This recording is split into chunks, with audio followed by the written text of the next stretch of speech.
Peter one time, never deny.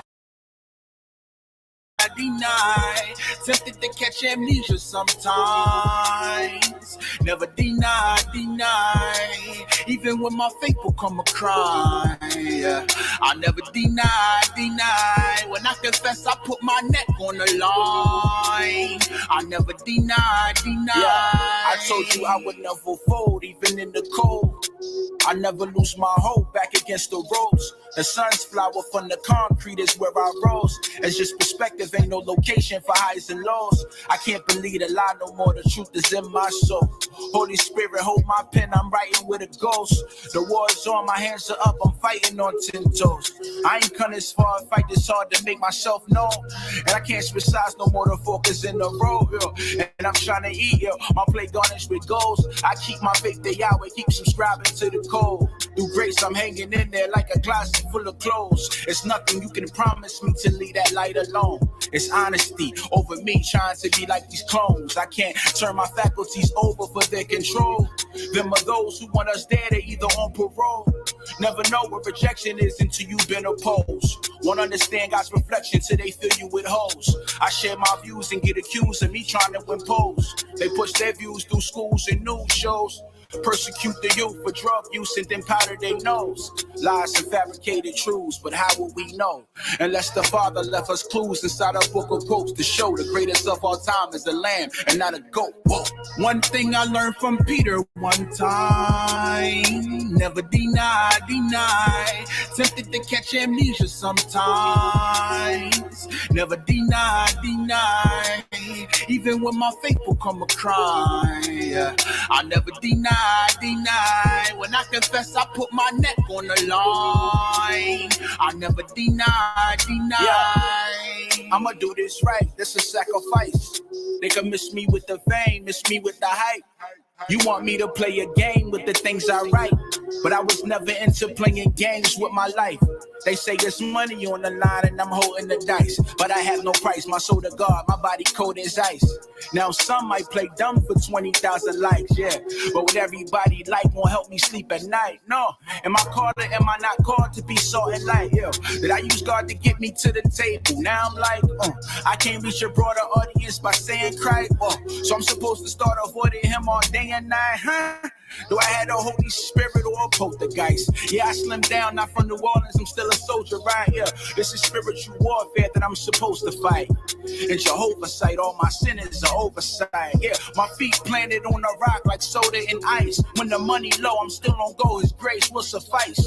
There will come a time I can't purchase the merchandise. Keep the 6 absent from my flesh, that's a word of advice. Chasing bags to get you tagged like Judas type. It's more than just a ticket on your head for running through the light. Yeah, careful not to worship the golden calf. Don't deny, never get caught running with the bullseye like Pippin and Mike. One thing I learned from Peter one time, never deny. Tempted to catch amnesia sometimes, never deny. Even when my faith will come a cry, I never deny. When I confess, I put my neck on the line. I never deny. The Father, he gon' tell the children what nobody knows. He'll paint the picture with the scripture if we listen close. Give me lesson, give me blessing all throughout my woes. What should have killed me has built me and made me whole. What should have killed me has built me, I'll never fold. What should have killed me has built me, I'm solid gold. What should have killed me has built me, I won't sell my soul. What should have killed me has built me, I'm fully known. No, and ain't nobody tell me it be like this, no. Got the pressure on me, but I won't quit, no. There's an open door, but I won't dip, though. Cause the Holy Spirit told me don't trip, yo. I got you. That's why I never fold. I got you. Don't ever let me go. Don't ever let me go. Don't ever let me go. Don't ever let me go. That's why I never fall.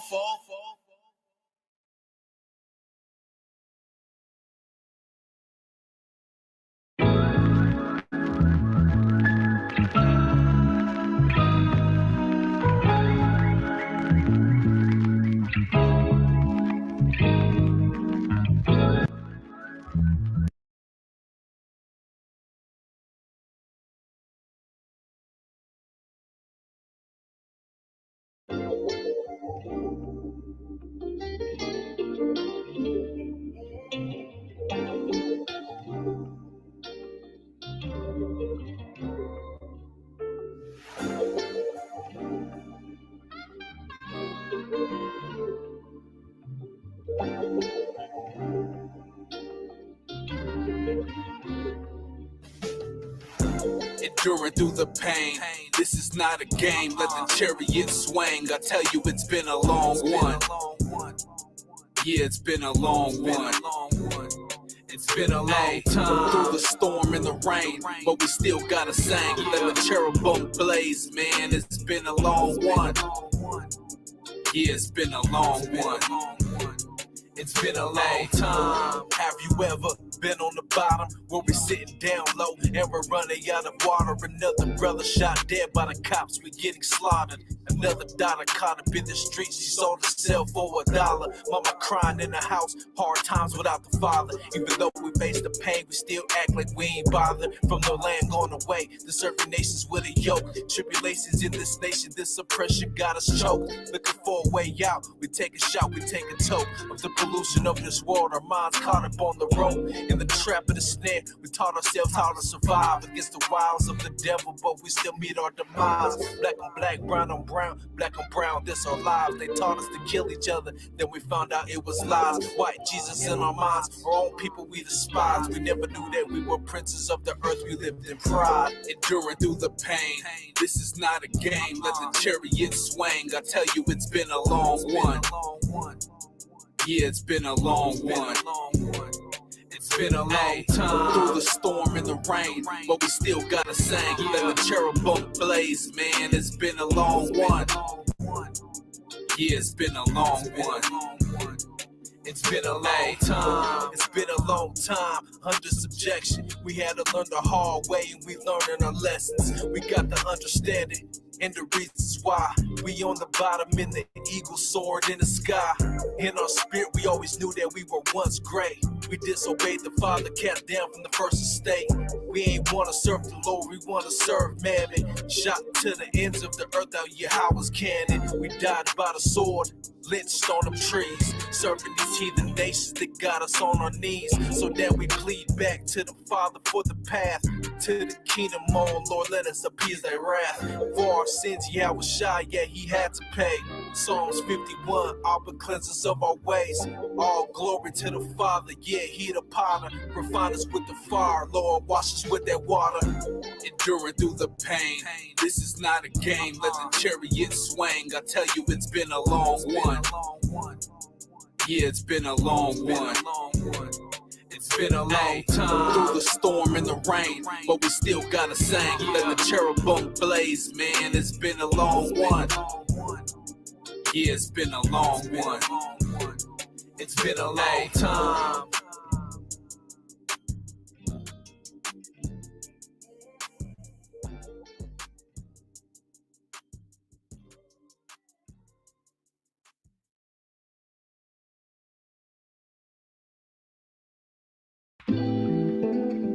Yeah.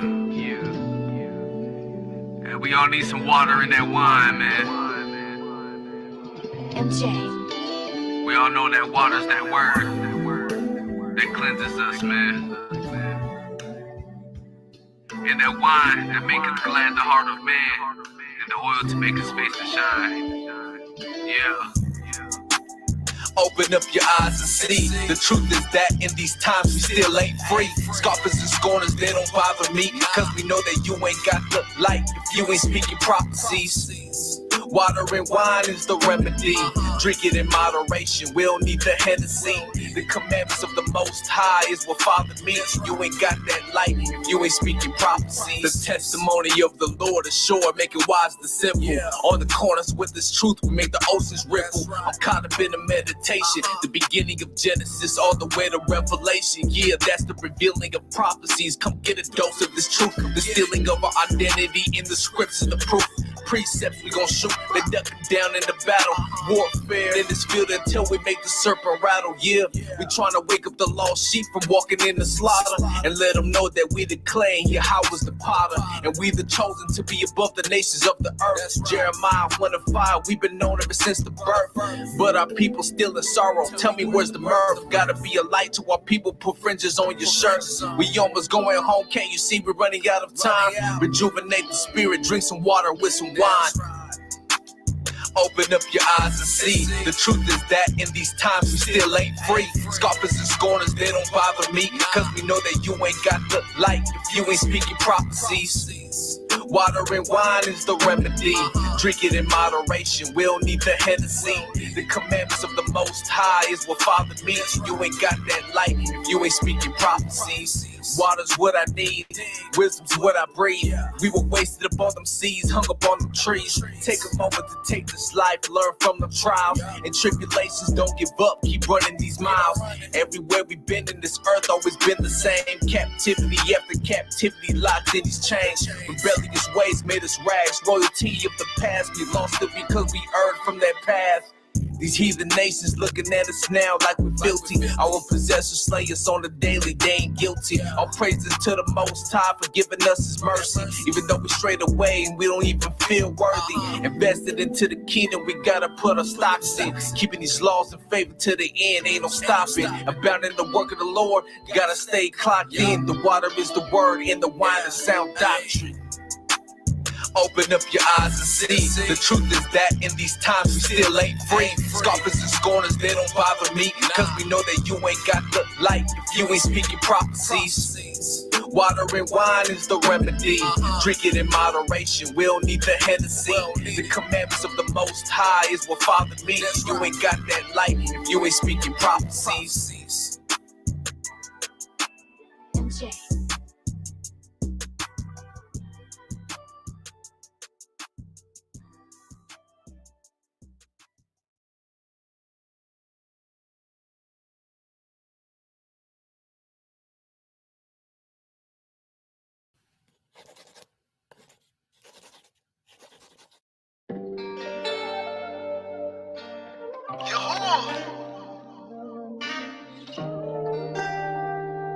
Speak to your people. Humble thyself, seek your face, on my knees I show. Give us a heart of flesh. Cause most of us got a heart of stone. You set the kingdom up to others like you guinea. Deuteronomy 4:6, I pray that's sinning. All this darkness in the world, you feeling. We supposed to be the light when we witnessing. Are you a disciple of the light? Only time will tell. By your fruits, you done made that boy a child of hell. Why we put him in slavery before we preach the gospel? We supposed to tear down their customs, not the people. Y'all humble ourselves, seek your face. On my knees, I'll show us the way. Humble thyself, seek your face. On my knees, I'll show us the way. Humble thyself, seek your face. On my knees, I'll show us the way. Humble thyself, seek your face. On my knees, I'll show us the way. They teach the law, so in your mind is where you supposed to be. Do what they say, not as they do, they emojis see. I'ma open up my eyes, take a hold of me. They mad that he deserving y'all, they how it supposed to be. How you mad that he deserving your God? Open up, but please break the yokes off. Help us understand that we were chosen to lead. I pray this word get in their heart if they don't smoke the seed. Leviticus 19:34, don't twist that. Matthew 8:11, don't miss that. Many fishes in the sea, throw your fish net. Let everything that have breath, don't switch that. Supposed to be walking like Messiah, not just quote scriptures. A wise man to win souls, pray that go with you. I used to be a Pharisee, had that hate up in my heart when I could barely see. Humble thyself, seek your face. On my knees, I'll show us the way. Humble thyself, seek your face. On my knees, I'll show us the way. Humble thyself, seek your face. On my knees, I'll show us the way. Humble thyself, seek your face. On my knees, I'll show us the way. Humble yourself. Yahushua's the way, the truth, and the light. It's the book of Isaiah chapter 2. The word that Isaiah the son of Amos saw concerning Judah and Jerusalem. And it came to pass in the last days that the mountain of the Most High's house shall be established in the top of the mountains, and shall be exalted above the hills, and all nations shall flow into it. And many people shall go and say, Come ye, and let us go up into the mountain of the Most High, to the house of the God of Jacob, and he will teach us his ways, and we will walk in his paths. For out of Zion shall go forth the Torah, and the word of the Most High from Jerusalem.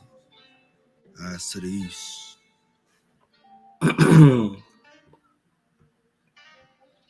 Calm. Hey, man, we in this thing. Once again, man, we here to do this, right? Got to bring the word to the people, and do the work of the Most High, man. There's no way around it, right? Got to do the work of the Most High.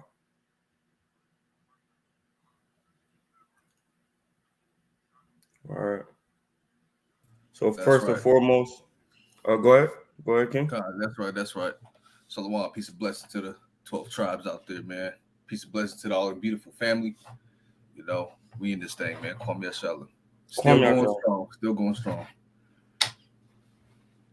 Go ahead, King. So first and foremost, we want to say, call halal Yahweh, Ba'ashem, wa Malak Yahweh Shai. That's all praises, honor, and glory to the Most High God in our King name, right? Who the world calls Christ, real name Yahweh Shai, right? We here again, man, with these Torah portions. You understand? Trying to do the best that we can, man, to keep these laws and teach these laws, man, right? But it's on you. What type of sacrifice are you willing to make to change, the bad habits that you have in your life, man, right? One of the hardest things is truly giving your life to God, man. We hear Christians say that all the time. I gave my life to Jesus, right? I gave my life to Jesus. That's what helped me, get rid of drugs, what helped me get rid of this and porn addiction and this, that, and the third, right? But did they really though? Did they really?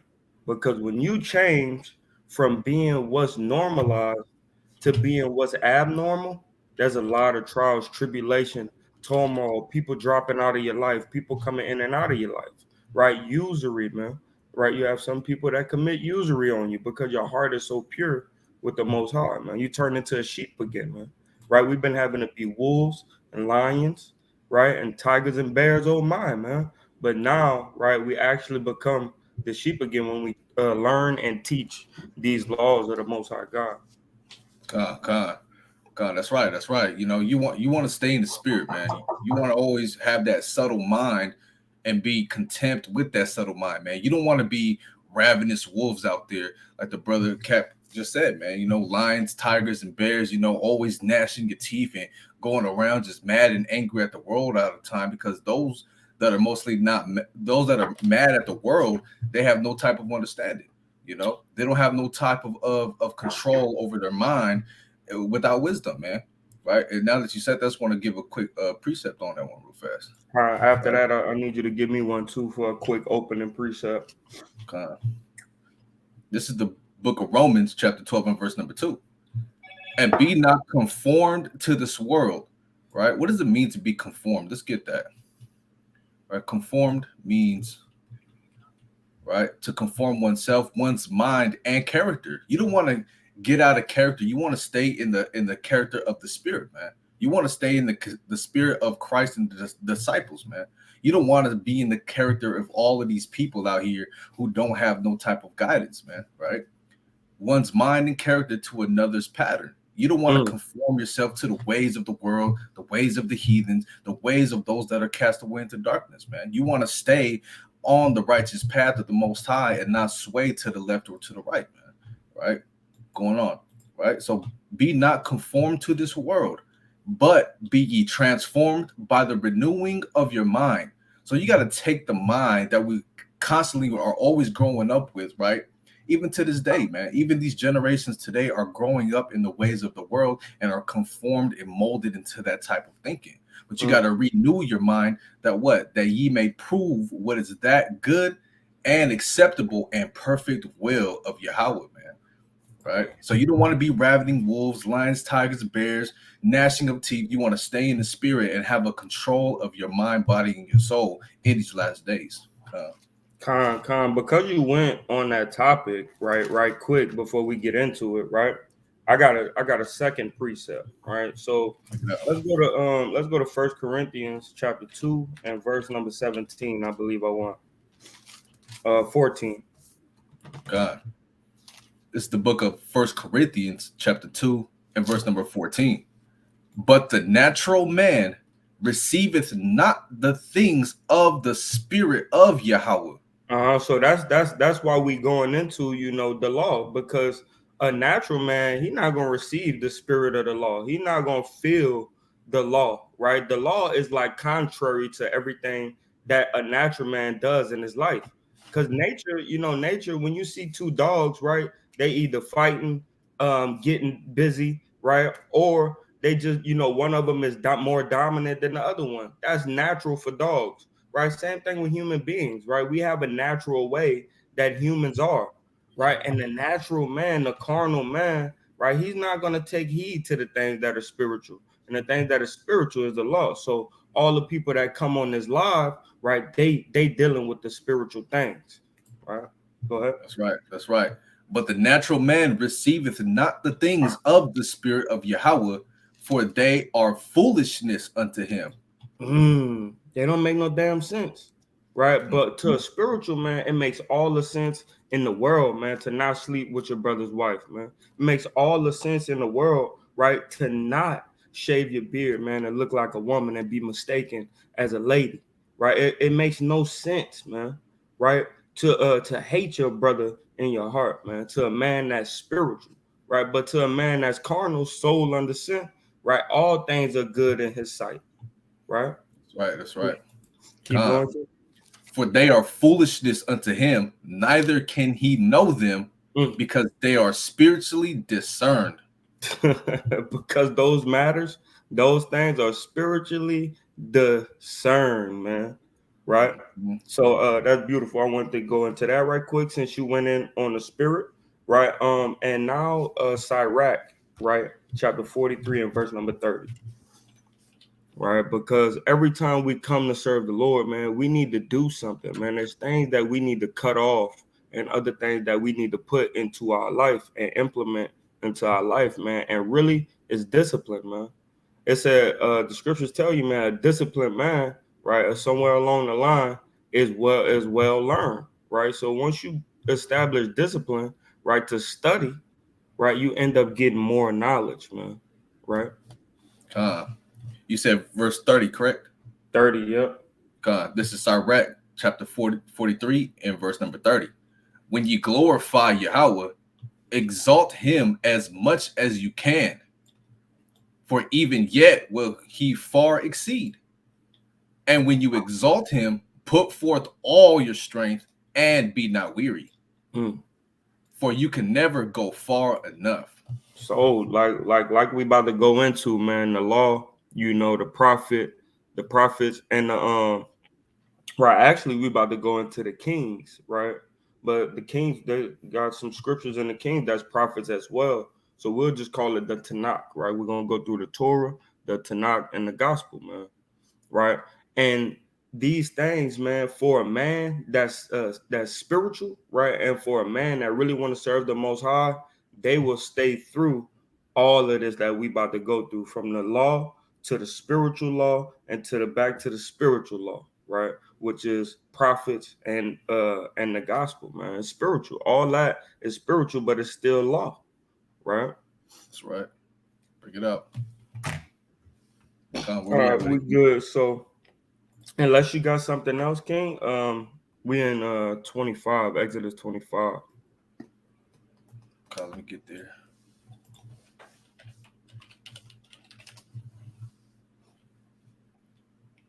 And it's good to have you back, King. Yeah.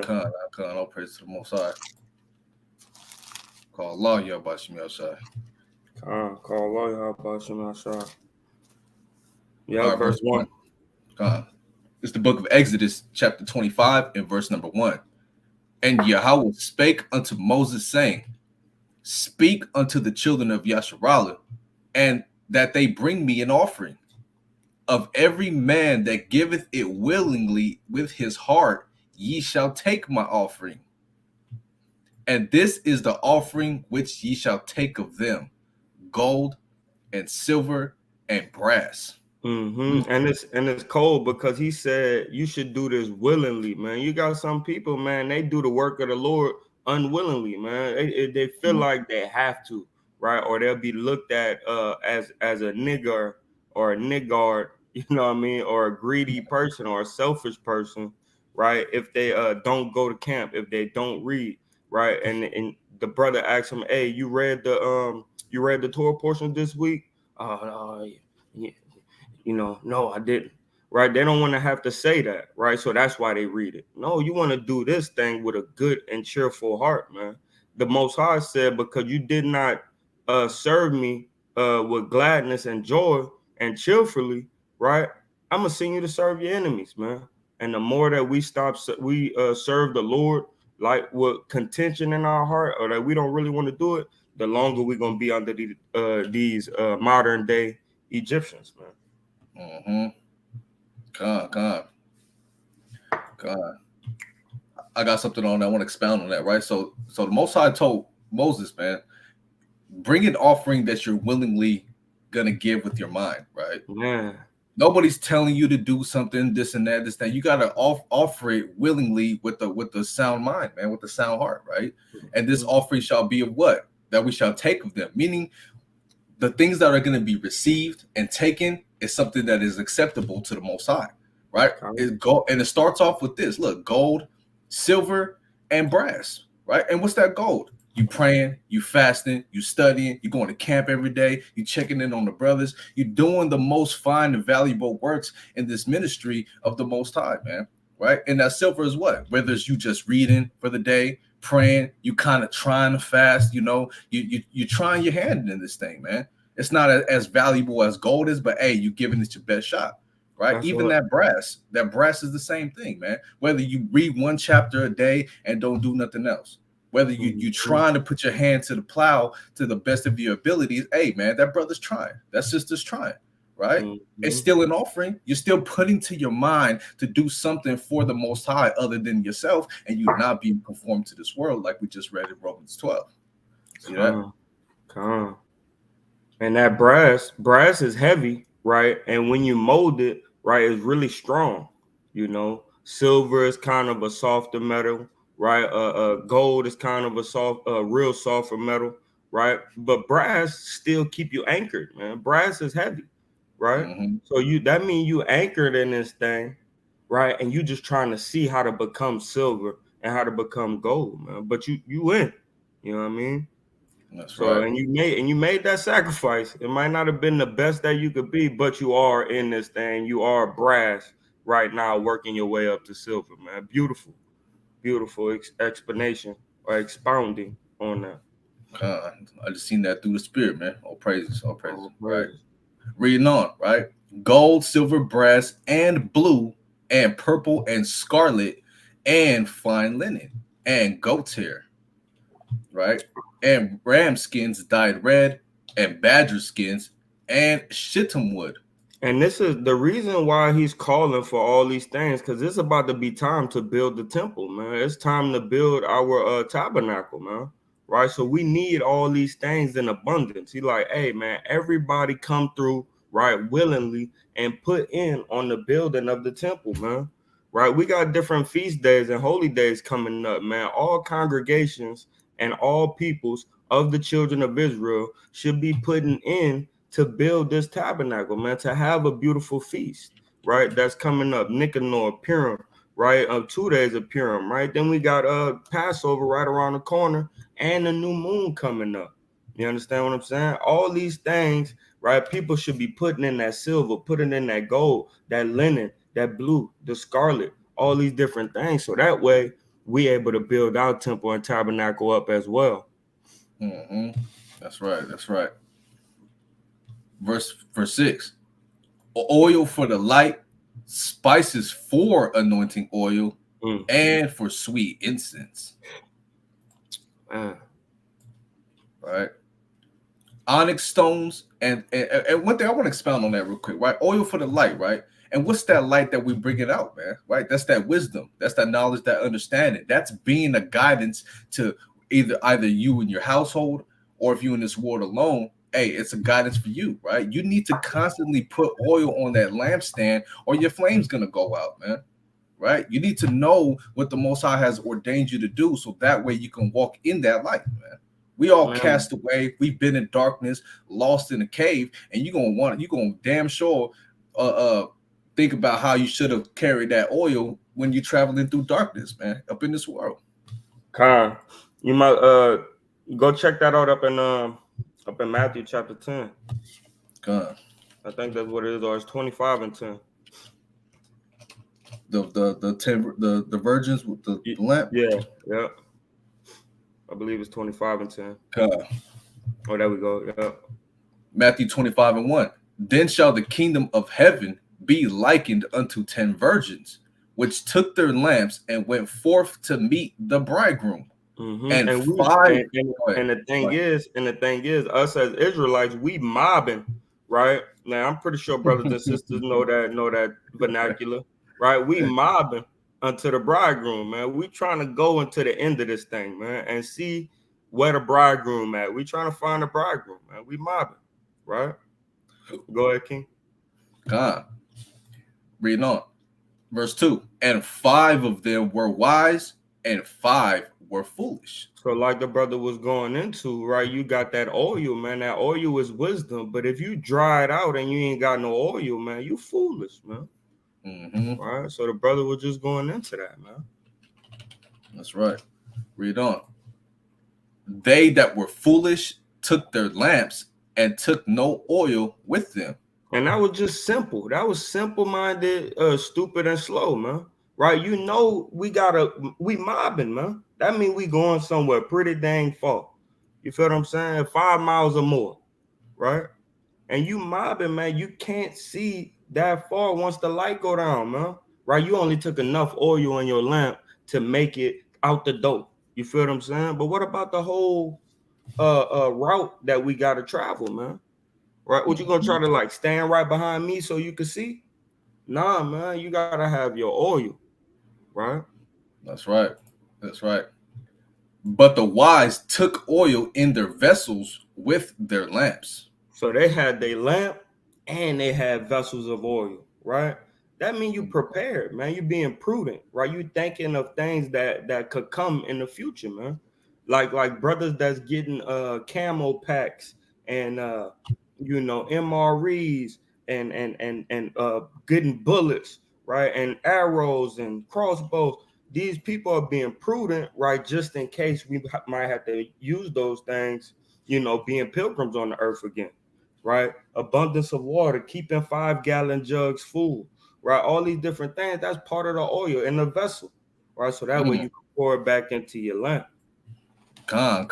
And another thing about this verse right here, this verse is very powerful. Why? Because it says, but the wise took oil in their vessels with their lamps, right? And on another fold, right through the spirit, it says, but the wisdom, those with wisdom took oil in their vessels. What's another word for vessels? Your body, right? Mm-hmm. You keep that wisdom implanted in your mind, which is a part of your body, right? With their lamps. And what is the lamps? The guidance of the Most High.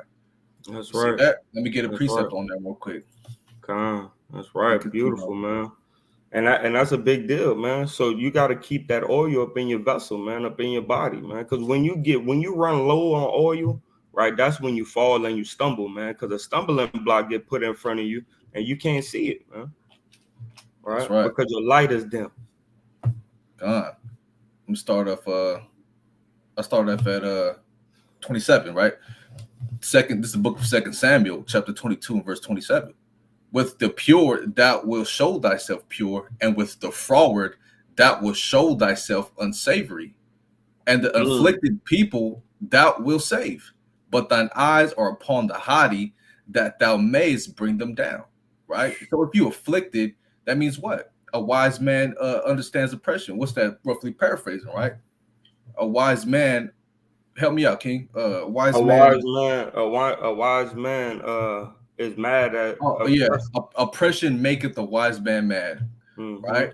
So once you oppress, that means what? You have a wisdom. You understand why you oppress. So that's the afflicted people, right? Mm-hmm. But those that are haughty, don't realize what they're going through, They don't care that they being oppressed. Hey, man, they're in that foolish state of mind, and there's always going to be a separation between those that are wise and those that are foolish, man. That thou mayest bring them down. Who? The foolish, right? Verse 29. For thou art my lamp, O Yahweh, and Yahweh will lighten my darkness. See that? Mm-hmm. So that's the lamp we're talking about here in Matthew 25:4. The wise, right? Those with wisdom, those that are afflicted, those that understand the trials and tribulations and the goal of the kingdom, right? We taking oil in our vessels, putting it in our mind. That way we can continue to walk on the path of the Most High to keep us out that darkness. See that? Because a lot of times, right? And everybody lives with darkness in the inside, right? Everybody has a certain level of darkness inside of him, right? But the light, right, which is the positivity, right, needs to outweigh the neutral or the negative, right? So our negative, our neutral, that dark place, right? We don't really like to visit there, because when you visit there, right, that's when depression set in, sorrows, right? You afflicted in your own counsel, right? All these things happen in my darkness, right? But as long as I'm looking forward unto the light and I'm doing things consistent of the light, right? Then I'll be okay. I don't have to worry about going into a dark place. I don't have to worry about stumbling, man, right? I don't have to worry about harming somebody that look like me if I stay in my light rather than my darkness. God, one more precept. I don't want to take too long because I'll go into this thing, right? Leviticus 22, and I think it's the top, right? Let's start there. Leviticus 22, right? So every man, right, on this earth, because we living in these fleshly bodies, right? We get tempted by the devil and Satan, right? We understand that we have a time clock on our lamps, man. Every candle is destined to burn out. If you don't put that oil into it, man. If you don't upkeep that candle, it's gonna burn out. So what do we have to do? The same thing the priests did, right? The servitude of the Most High, Aaron, right? Leviticus 22 and verse 1. And Yahweh spake unto Moses, saying, speak unto Aaron and to his sons, that they separate themselves from the holy things of the children of Israel, and that they profane not my holy name in those things which they hallow unto me. I am Yahweh, right? Is that the one I wanted? So I went to 22, Slaki. Leviticus 24 is what I want. Right here. Right? Verse 2, straight to the point. Command the children of Israel that they bring unto thee pure oil, olive beaten for the light, to cause the lamps to burn continually. Right? So we got to always make sure we have the finest oil, man. Not the cheap oil that's going to kind of sway us off. And next thing you know, the oil you put on your lampstand, man, it's burnt out before you even know it. You want to make sure you have the finest works of the Most High, the finest understandings, man, and being in the finest spirit, man, right? Because if not, guess what? That lamp is going to burn out, right? So we got to cause our lamps, right, in our wisdom to burn continually and don't get sifted out this thing. And not you. And that's why we that's why we go to Psalms, right? Chapter 1, right, and verse number 4, I believe, man, or 5, right? Bring it out real fast and we'll jump back. Psalms 1. Come on.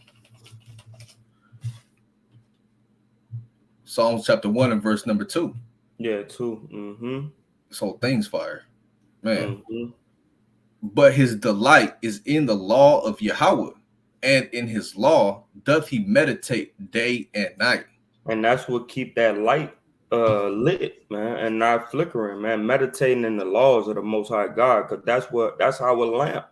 That's the light, right? That's also our wisdom in the sight of the nations, right? So we could go back to Exodus unless you got something. That's it. Yeah, because the brother went into it, man. We had to keep that oil burning continuously, man, right? So we have to meditate on the laws of the Most High continuously, because that's how the light burn within our temple and our tabernacle. Mm-hmm. All right, reading on. All praise. Exodus 25 and 7. Onyx stones and stones to be set in the ephod and in the breastplate. And let them make me a sanctuary that I may dwell among them. Verse 9, according to all that I shew thee, after the pattern of the tabernacle and the pattern of all the instruments thereof, even so shall ye make it. So just like the Lord told us in Deuteronomy, man, hey, if you hearken unto me, right, you'll be blessed and be above. I'll set you above all nations, right? But if you don't listen to me diligently, right, I'm gonna jam you up. So he says, even so shall ye make it, right? Listen to what the hell I'm telling you to do, because this is how you gain and keep your salvation, right? That's what's beautiful about the Most High. He's a father to us, man. And when my daddy used to say something, hey, man, I used to jump in and out of my body, man, right? Because he was so stern. He was an austere man, 260 pounds of mass, man, right?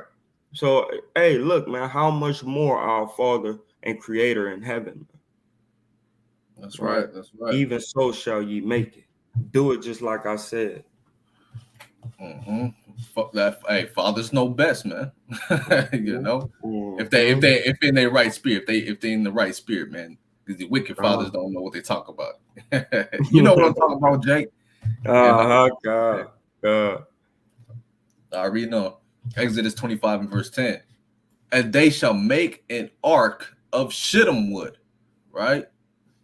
2 cubits and a half shall be the length thereof, and a cubit and a half the breadth thereof, and a cubit and a half the height thereof. Right.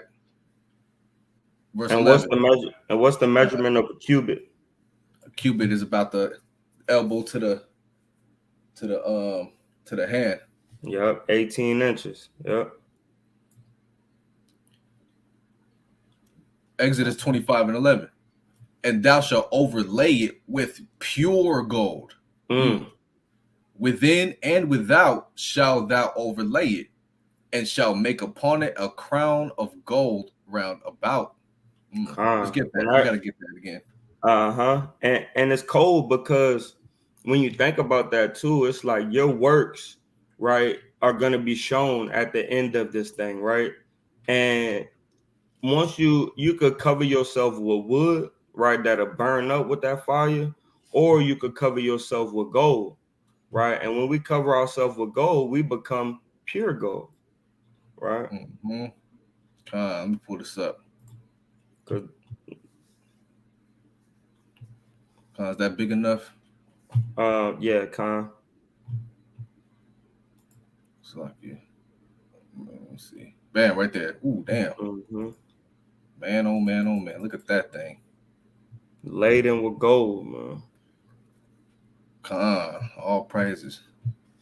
And this is some of our favorite readings right here, man. Going into building of the temple, right? Every time, man, me and Captain Khalil, we get really excited, man, going through this portion of Exodus, man. It reminds us of the once royal nature that we had, man, that we cast down as beasts of the earth. But we're here to remind you people, man, hey, there's a chance for us to come back to this type of royalty, man. You don't have to sit here all these years and watch damn Queen Elizabeth and King whatever the hell his name is, right? Esau, right? Run this place, man. No, this place belongs to you, Jake. It belongs to you, Eve. You know, and this is what we're gonna get back to. But are you willing to do and keep a mental fortitude to do the will of the Most High to make it there, man? That's the question at hand. Man. Right? Let's go back. Right again, and thou shalt overlay it with pure gold, within and without shalt thou overlay it, and shalt make upon it a crown of gold round about. Right. I'm gonna keep the picture up and read it so they can kind of delve into it with their mind. Right, here we go. And thou shalt cast 4 rings of gold for it, and put them in the 4 corners thereof. And 2 rings shall be in the one side of it, and 2 rings in the other side of it. Right, let's talk about this right here. Right, these are the 4 rings. Right, read on. And thou shalt make staves of shittim wood, and overlay them with gold. Right, this is the stage right here. Where'd I go? Yeah, Oh, and they failed on that picture. They did not make the staves of gold. they probably they didn't. So like, forgive me, family. 1 second, bam. Right. No, they just kept the shit on one. You know how Esau do it. Forgive me, Israel. Here we go. I'm quick with it. Bam. He said we'll do it halfway. We'll do the whole overlaying, but the shit'em wood staves, we not gonna color those. We ain't gonna put gold on those. Verse 14. And thou shalt put the staves into the rings by the sides of the ark, that the ark may be borne with them. Right? So these things are set there, that way they may be lifted up and carried around when we're moving to and fro throughout the wilderness, right? Verse 15. The staves shall be in the rings of the ark, they shall not be taken from it. That means you don't just take them out. Okay, let me set these on the wall and just put them. No, man, you keep them in there, right? Because there's always a time we never know when we got to keep moving, man. You know, we don't have no time to be putting them. Okay, let's stick it in and lift it up and do any of that, man. Right? You keep them in there so you can just go and grab it. You know, and you kind of missing the hole. You know, it went through the first hole, but the second hole kind of jamming you up. You know, you ain't got time for that, man. Help, nigga, it won't go in. Help. Yeah. Help.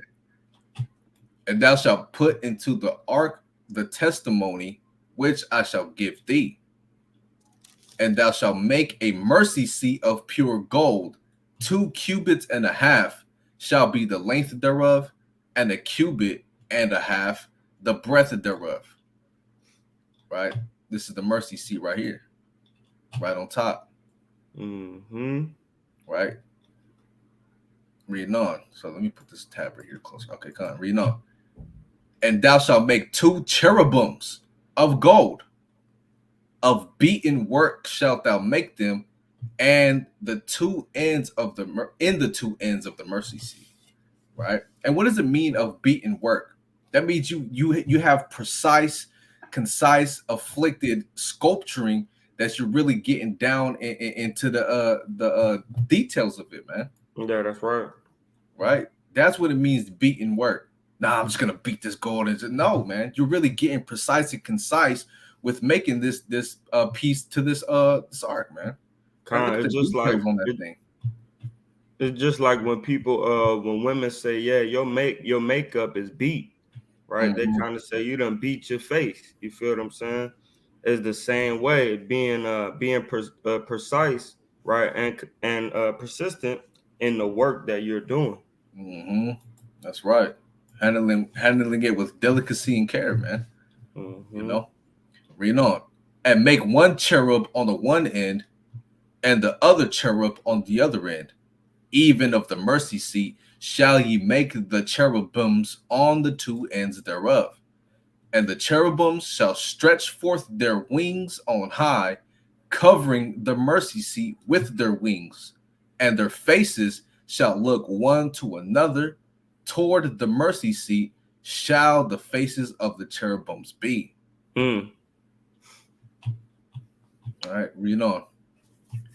Verse 21. And thou shalt put the mercy seat above upon the ark, and in the ark thou shalt put the testimony that I shall give thee. Right? And what's the testimony, man? The commandments, man. All of the ordinances that Moses had to write down, the covenant of the children of Israel, right? To keep the laws and commandments. Verse 22. And there I will meet with thee, and I will commune with thee from above the mercy seat, from between the 2 cherubims, which are upon the ark of the testimony, of all things which I give thee in commandment unto the children of Israel. Right? And how does that? Go ahead, King. Go ahead. Go ahead. I was going to say, and how does that look, right? He says, I will meet with thee, and I will commune, means communicate, from above the mercy seat. Right? Let's take a look. I'm going to drop us down for a quick second. How does that look? Look at the background image, which is my favorite image. I'm still going to get it on my wall. Right? I need that on the shirt too. Right? The image, you're going to see the light beam that stretches up above into the sky. That's how the Most High is coming down, descending on that piece of portion of the tabernacle coming down. So watch this beam of light that we see right here.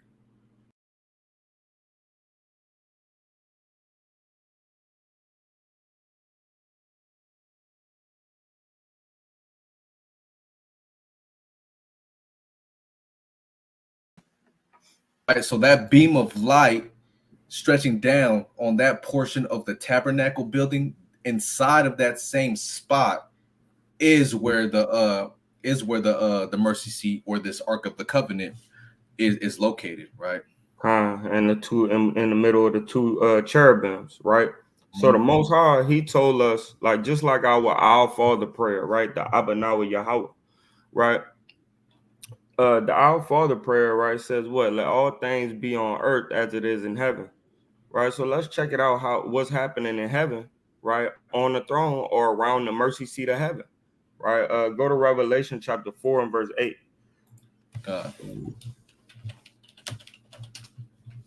Right, but because all we doing is living and making things just the way it is in heaven on earth.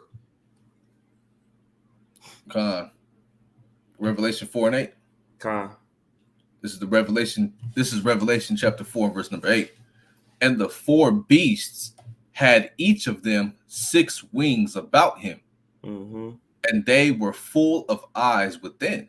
And this is a cherubim, right? And when it says full of eyes within, it's not this dumbass thing that y'all see with wheels and then they got the eyes all over it. Nah, it's just saying it has so much wisdom that it could see everything that it needs to see, right? That's right. It is not covered with eyes, man, right? That's weird, Esau stuff. Nah, man, it's so wise, so much wisdom in this thing that it could read and see everything, right? But go ahead.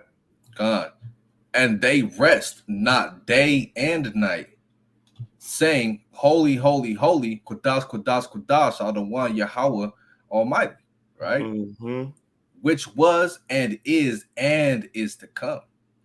So this right here is the cherubims that's around the mercy seat of Yahweh, right? Praising him, right? And they don't cease not night and day, right? Go back to the picture.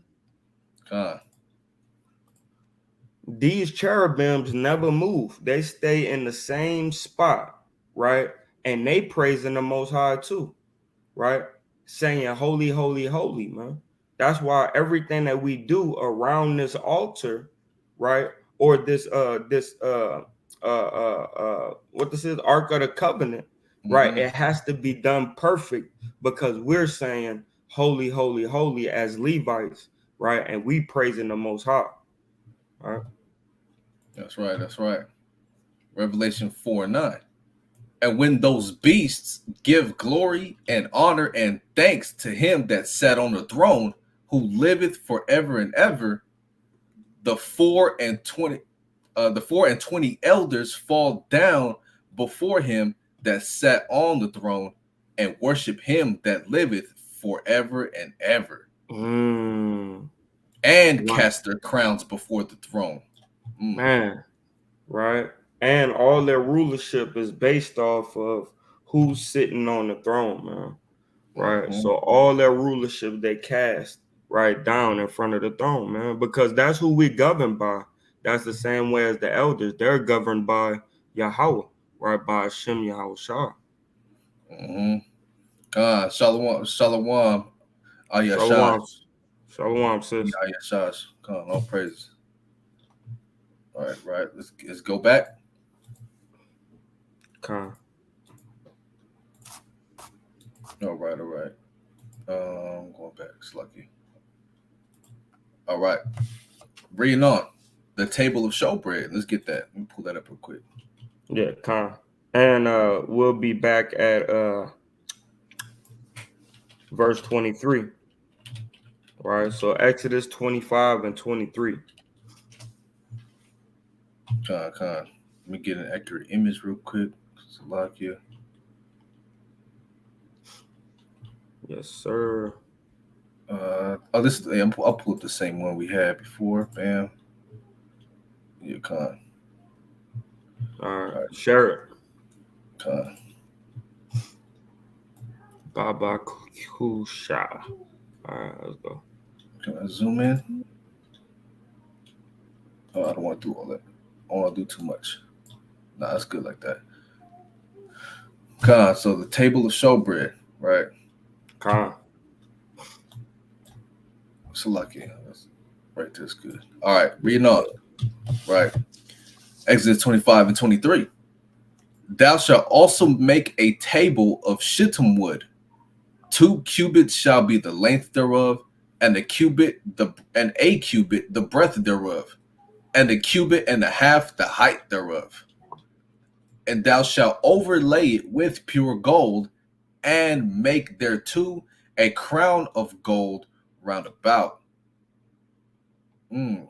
God. Right, so everything that's being made, if you notice, is being made with shittim wood first, right? And then it's being overlaid with pure gold, right? And who are we, right? We're known as wood, right? Let me get a scripture. Let me get a precept to add on top of that.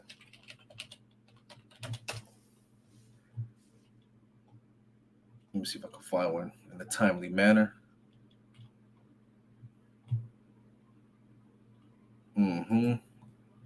I think I got a good one right here.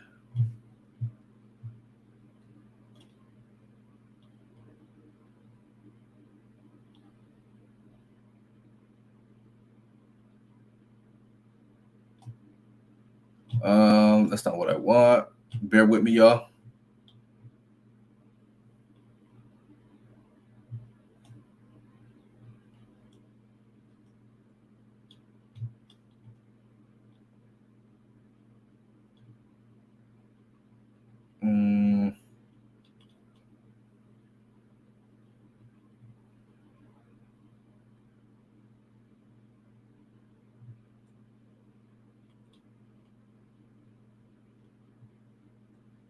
I ain't gonna find something in the timely manner. But anyways, what I'm trying to say is that we're known as wood also, right? We're known as trees, right? And what do trees produce? Trees produce wood. We're known as wood too, right? What's gonna happen to a wood if it's caught in the fire, man? It's gonna burn, right? There's no hope for that wood when it's cast out into the lake of fire. So you want to be that shittim wood, which is one of the strongest strongest woods there are on the earth. But what do you want to do with that wood? What do you want to do with your body? You want to overlay yourself with that gold, man, of fine righteousness, wisdom, knowledge, understanding, putting on that breastplate. That breastplate should be of wood, man. That helmet, right, of salvation shall be of gold, rather, Salaki, gold, right? So the wooden bodies that we're born with, just simple trees of the earth, you want to overlay yourself with that gold, man, that pure gold that cannot be tested in a fire, man, right? That cannot be destroyed, right? Because all other manner of wood is going to be destroyed. So this is one of the folds, the spiritual folds we understand of why the Most High is telling us to make these instruments, right? The showbread, the ark, all of the instruments that belong in the temple and in the tabernacle, to have it as shittim wood first and then overlay it with pure gold to make it more durable, more stronger, and to be able to withstand the test of times, man, whether it be temptation, the devil, Satan, right, the ways of the world. You want to stay 10 toes down and strong in this thing, man. You don't want to be destroyed like a simple piece of wood that's cast in a fire. See that? All right, reading on. Right, again, and thou shalt overlay with pure gold, and make thereto a crown of gold round about, and thou shalt make unto it a border of a handbreadth around about, and thou shalt make a golden crown to the border thereof round about, and thou shalt make for it 4 rings of gold, and put the rings in the 4 corners that are on the 4 feet thereof. Right, so you have a forest, right? You have a lot of trees, right? Because we're known as trees, right? In the book of Mark. So if men are understand to be trees, and what is a tree? A wood. So this is why the Most High is saying shittim wood again, because we need to overlay ourselves with that pure gold so we can be able to make it through the wildfire, man. Right? You got 100, I say. You got 100 million trees in a forest, but if they're not overlaid with gold, guess what, man? They're gonna get burnt out. That's right. So this is why he's telling us to make it shittim wood, but then overlay it with that gold, man. So that way you may be able to stand the test of time. It's kind of like us being imperfect, and then we overlay ourselves with perfection, right? Gold would be like the perfection, but the wood is imperfect. You could scratch it, you could kind of ding it, right? If you punch it enough time, you could put a little crater into it, right? But when you overlay it with gold, it gives it a level of strength where it cannot be broken, scratched, chipped, right? And it becomes perfect, right? Because you overlaid it with that gold, with the law, statutes, and commandments. Quick precept, right? Ephesians chapter 6 and verse 10. Finally, my brethren, be strong in the Lord and in the power of his might. Put on the whole armor of Yahweh, that ye may be able to stand against the wiles of the devil, right? For we wrestle not against flesh and blood, but against principalities, against powers, against the rulers of darkness of this world, against spiritual wickedness in high places. Wherefore, take unto you the whole armor of Yahweh, that ye may be able to withstand in the evil day, and having done all, to stand, man. Right? And what's that armor, man? Right? The breastplate of righteousness, right? Your loins girt about with truth, right? Your feet shod with the preparation of the gospel of peace, shield of faith, right? The helmet of salvation, man, right? So this armor got to be made of what, man? Pure gold, man, right? You that silver, you that brass, you kind of you can get swayed, you can get pierced or jabbed through and thrust through at certain points. But if you gold, man, hey, they ain't gonna be able to break through that thing, man. So you being shittim wood, or people being wood, you gotta purify yourself with that gold, man, and overlay yourself like the instruments of the tabernacle.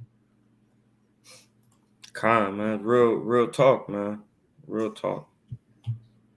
That's what I know. Read on. Verse 27. Over against the border. Let me put that thing back up.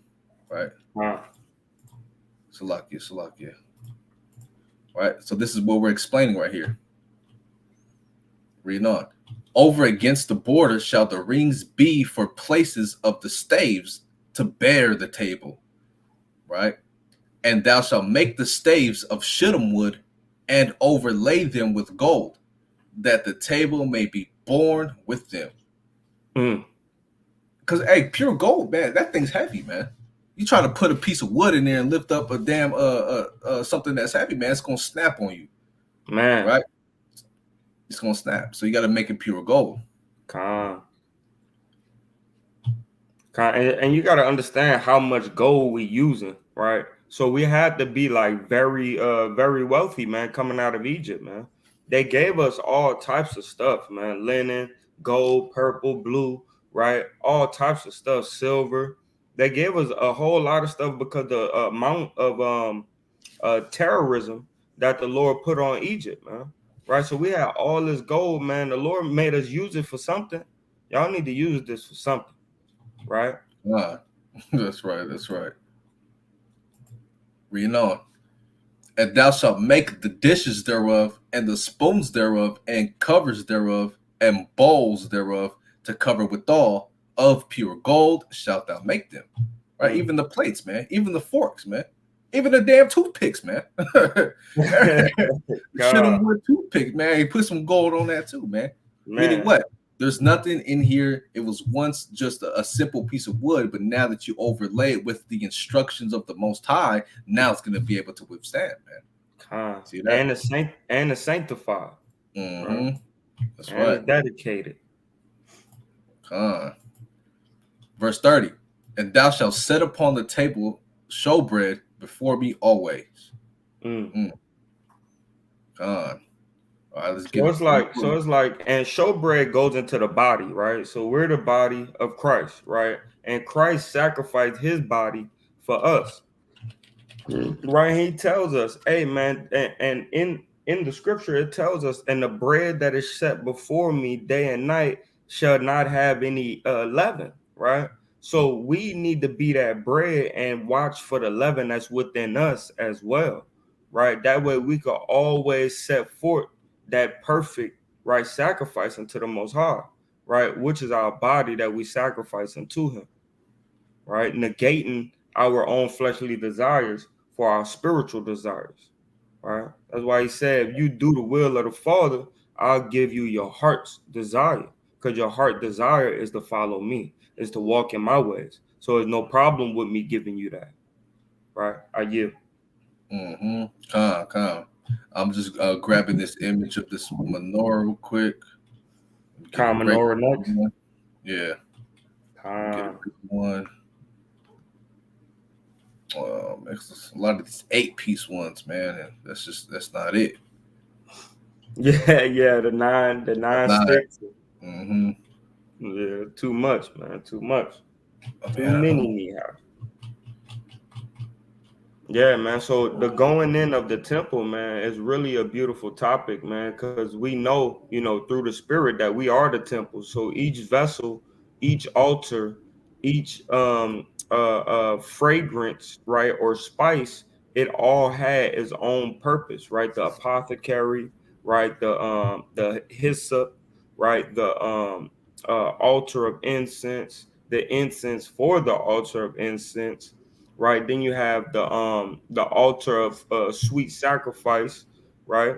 We had all these different things to build the tabernacle, right? That our bodies and the people that's in this truth, man, is the same way, man. You have some people, they're the staff, or the shaft that goes into the Ark of the Covenant. Then you have the other people, they're part of the wood, right? That built up the Ark of the Covenant. And then you got other people, they're the gold.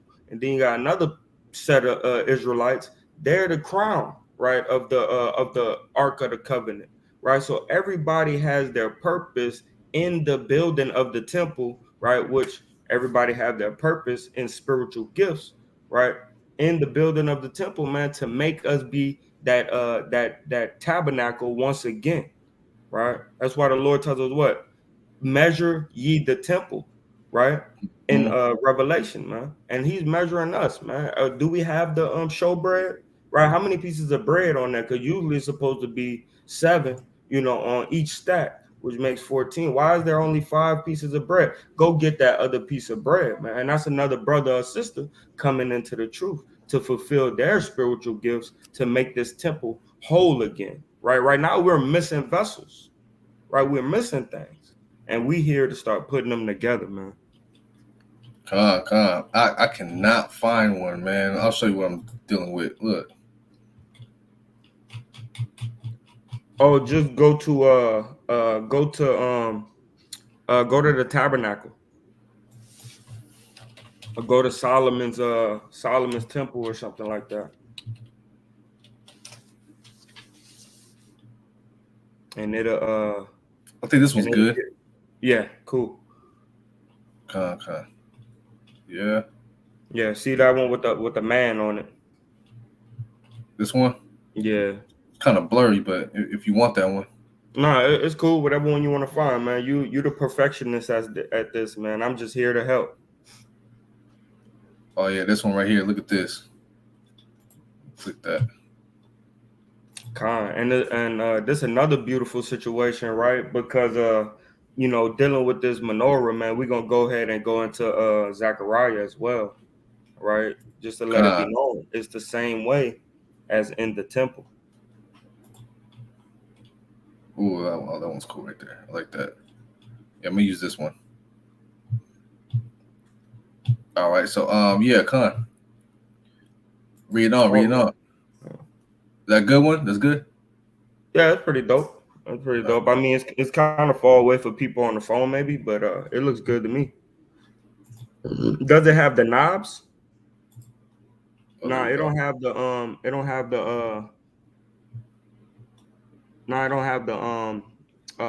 olive things going up.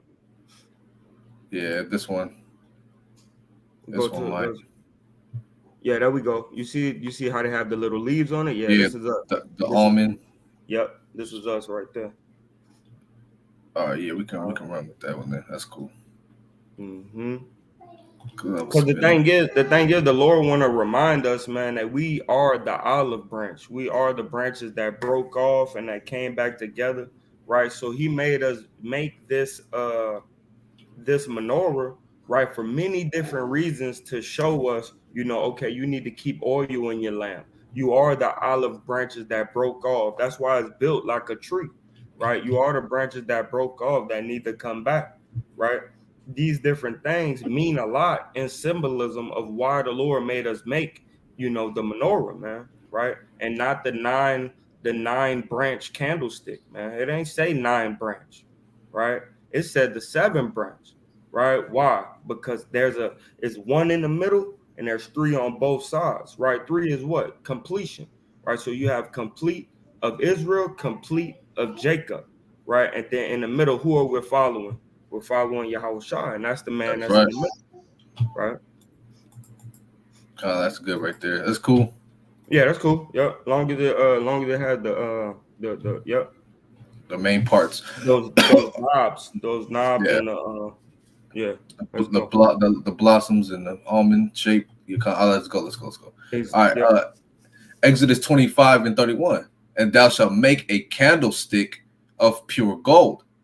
Of beaten work shall the candlesticks be made. Right. And there goes the beaten work, right? The precise, intricate, right? Intricate, yeah.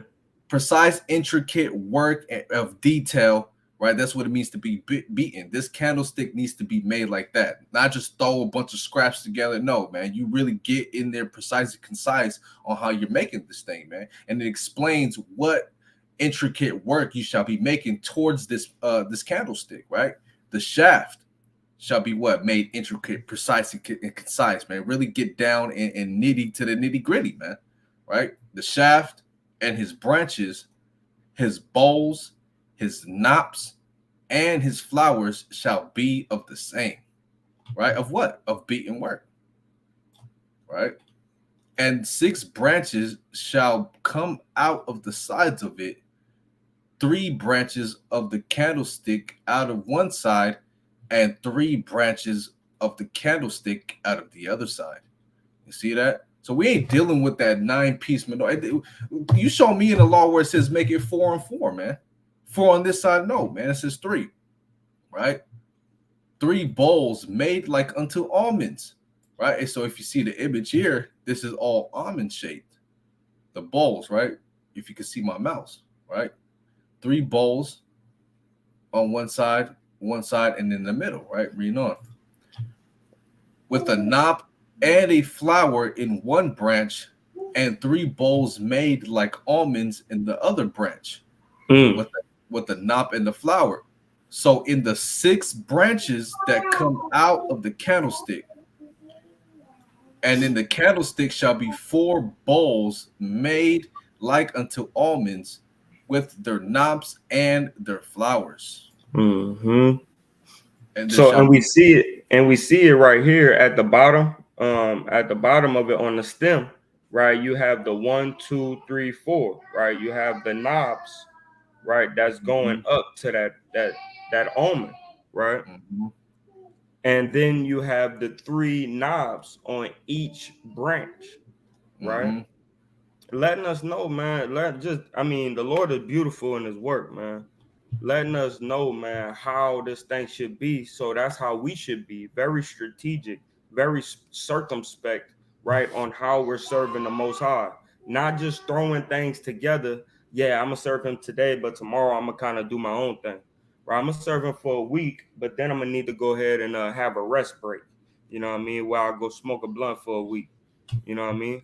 No, man. The Lord said, "Hey, look, this is my perfection. Do it how I said. Become how I need you to become to build my tabernacle, man." And He did this thing perfect, man. You need 4 of them going up, 3 of them on each branch, and an olive right on top of each stick, so you could burn the oil, man. That's that real oil too. All you gotta do is put a fire to it. It's a pool of liquid in the inside of it, and you light that thing. That thing just stay lit, man. And it just stays there. God. Reading on. Verse 35. And there shall be a knot under 2 branches of the same, and a knot under 2 branches of the same, and a knot under 2 branches of the same, according to the 6 branches that proceed out of the candlestick. Right? So this right here, right? These are the 3 branches. 1, 2, 3. 1, 2, 3. Right? And the 3 knops are the same. 1, 2, 3, 1, 2, 3, 1, 2, 3, and so on the other side. Right, reading on.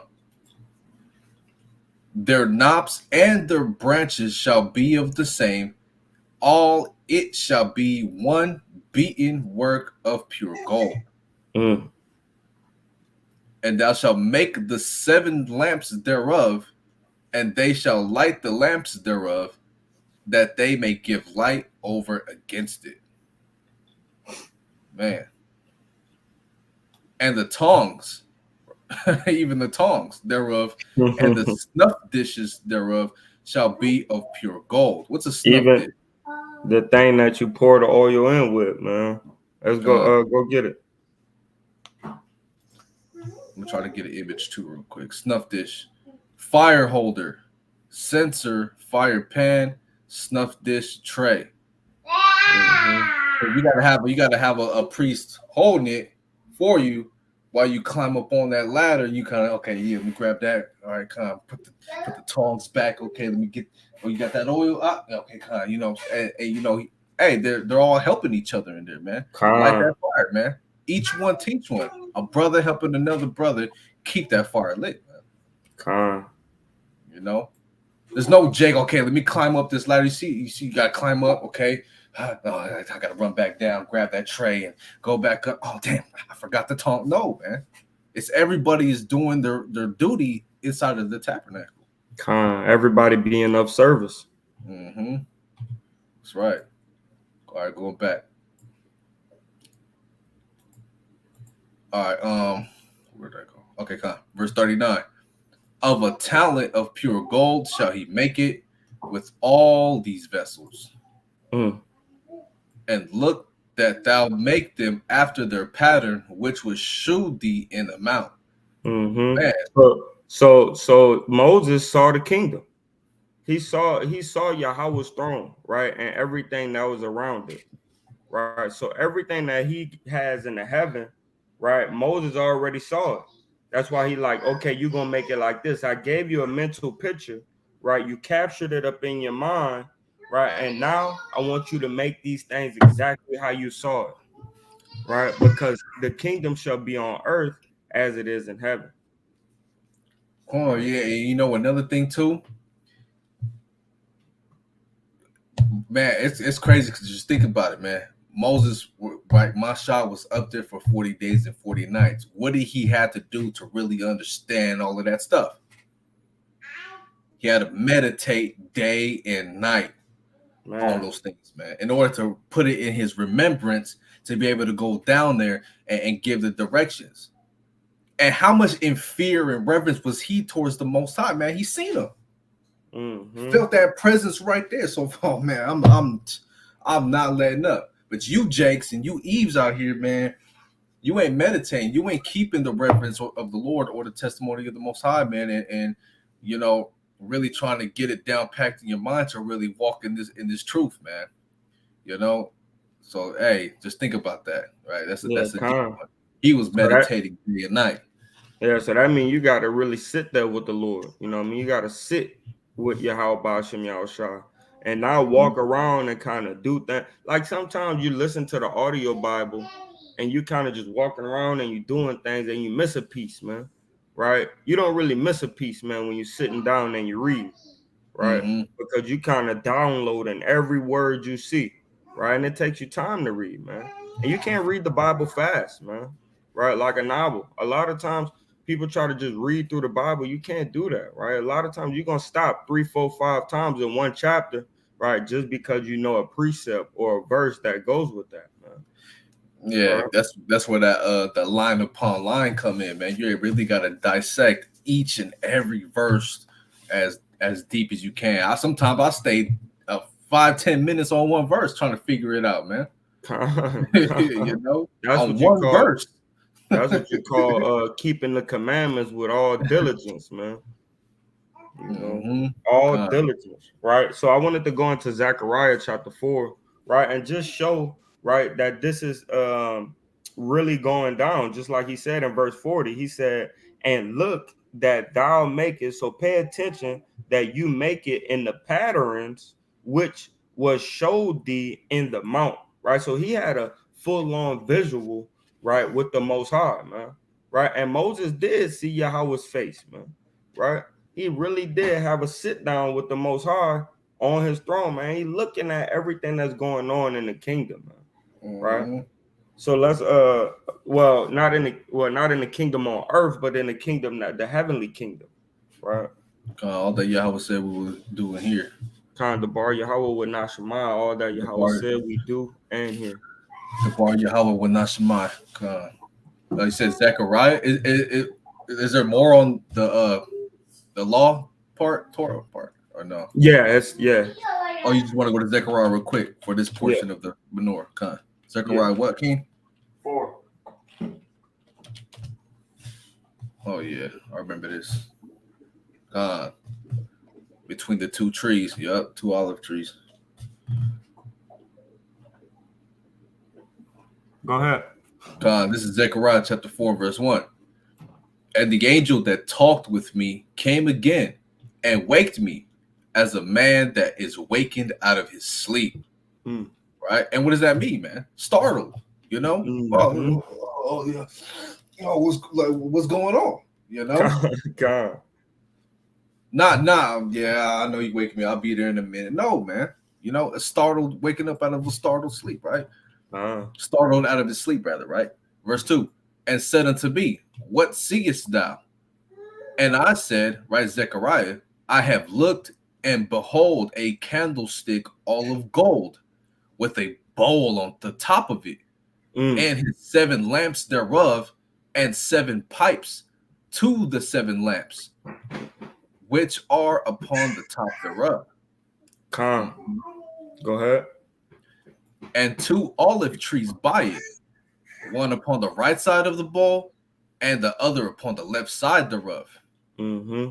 So I answered and spake to the angel that talked with me, saying, what are these, Ma'adawan?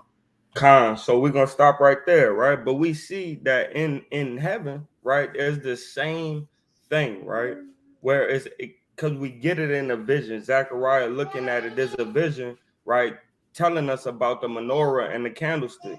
But it's cold-blooded because it's a spiritual meaning behind this vision that he's having, right? And each tree, like the brother went into earlier, a tree has everything to do with man, right? So you have one tree on the right, one tree on the left. These trees are both wisdom, right? But it's also both symbolism of Jacob and Esau. I mean, my bad, Jacob and Israel, right? These kids jamming me up. So I want you to look up the picture of the trees, right? And the menorah on Google. Look up a vision of Zechariah menorah. Come on. Let's see what I find. Zechariah's vision of menorah. I'll put candlestick.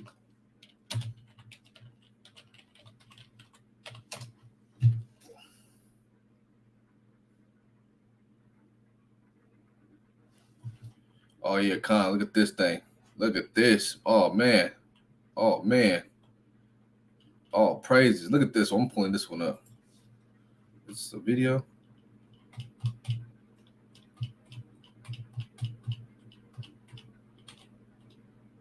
I don't want no damn Edomites here. Hold on.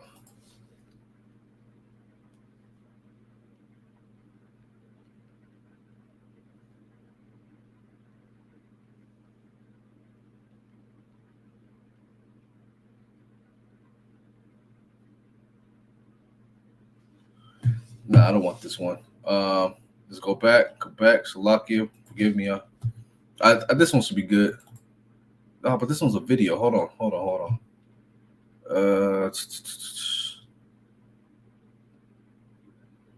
Oh yeah, there we go. This one right here. Look at this. Did I click images? Yeah, I did click images. I think this one's good. Let's get this.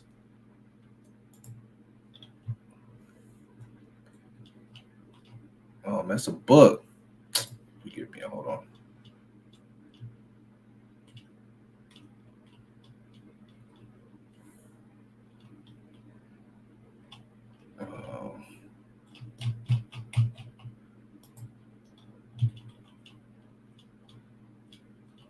All right.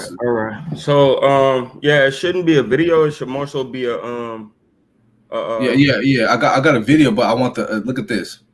Look at this right here. This one's about to be mighty. And it's gonna show what's happening. Okay. Yeah, so I'll have it on mute. So yeah, I'll pause and my mind was everywhere right now. I've been starting back at verse 4, right? So I answered and spake to the angel that talked with me, saying, what are these, my Adawan? Then the angel that I talked with me answered and said unto me, knowest thou not what these be? And I said, no, my Lord. Then he answered and spake unto me, saying, this is the word of Yahweh unto Zerubbabel, saying, not by might nor by power, but by my spirit, saith Yahweh of armies. Mm-hmm. Who art thou, O great mountain? Before Zerubbabel thou shalt become a plain, and he shall bring forth the headstone thereof with shoutings, crying, grace, grace unto it. Moreover, the word of Yahweh came unto me, saying, the hands of Zerubbabel have laid the foundation of this house. His hands shall also finish it. And thou shalt know that Yahweh of hosts hath sent me unto you. Right? Let me pull that. Where am I at? Keep going. No, I didn't want you to continue reading in there. The main point was the olive tree, the olive trees, right? Okay, let me read that. Yeah, let me reread that real quick in a speedily manner, timely manner. All right, verse 2 again. And said unto me, what seest thou? And I said, I have looked, and behold, a candlestick. And as I'm reading, I'm gonna play it. Here we go. Bam. Right. Candlestick, all of gold. I'm in verse 2. With a bowl upon the top of it, and his 7 lamps thereon, and 7 pipes to the 7 lamps, which are upon the top thereof, and 2 olive trees by it, one upon the right side of the bowl, and the other upon the left side thereof. Mm-hmm. So yeah, man, just like the vision, right, which is explaining to us too, right? It's all heavenly, right? We have these things, right, that the Lord gives us and shows unto us, right? And the reason why I went here is because we see the menorah in the temple. We was building the temple, boom, we get the menorah in the temple, right? As well as Moses saw the menorah as well up in heaven, right? And then we have a vision where the oil is being explained, and the trees and the 7 pipes, right, with the fire ignited, which all goes into the 7 churches, right? The complete number of the body of Christ, man, right? Which the body of Christ is us, right? So I just wanted to go in on that a little bit. Let's go back. Come. Chapter 26. God, I just want to say shalom to me Ayashash, right? Which means my woman in here. All praise to the Most High. She been in the spirit. God, call me Ashalom. Right. Shalom to all the 4 viewers in here too as well. Peace and blessings to you. You know, all day, every day. Call me Ashalom. Right. All right, where we going, King Salaki? 26. Okay, come on.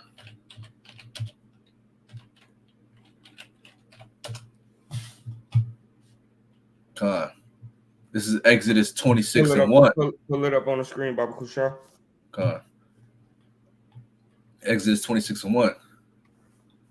Moreover, thou shalt make the tabernacle with 10 curtains of fine twined linen, and blue and purple and scarlet, with cherubims of cunning work shalt thou make them. Man, this is just so beautiful. I'm sorry, man. That's just, oh man, I love reading that part. That's so that I don't know, man. I have no words. I'm speechless. So lucky, yeah.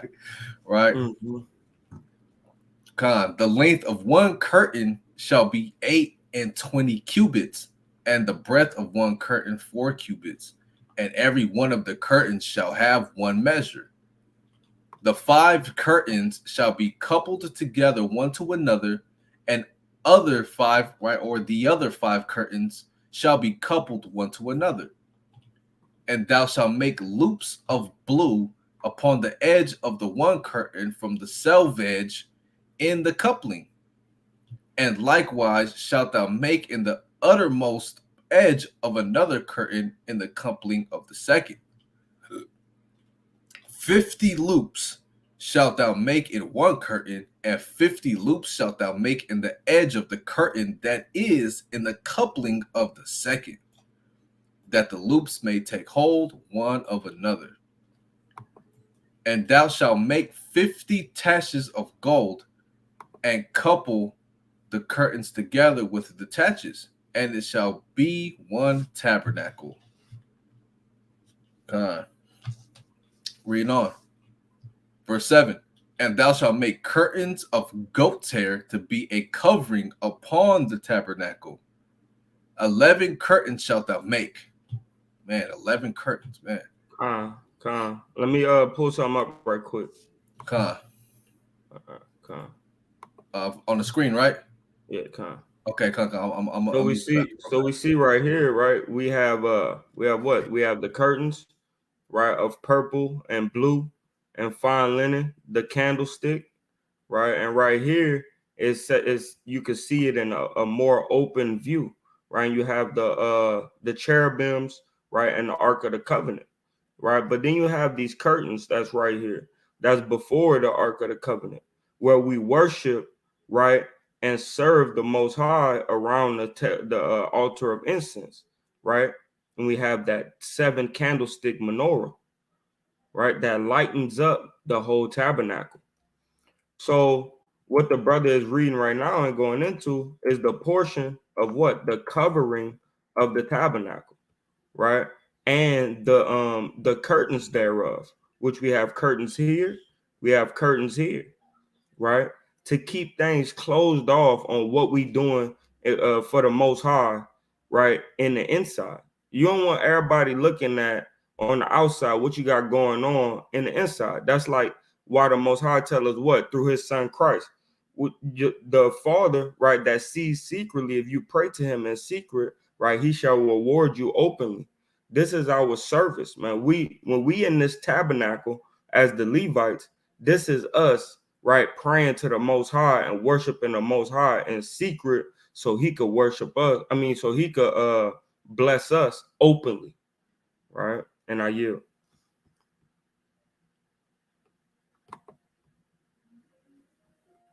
I hope all that was received and gotten, and everybody heard that right there. So that tabernacle, this is a big deal, man.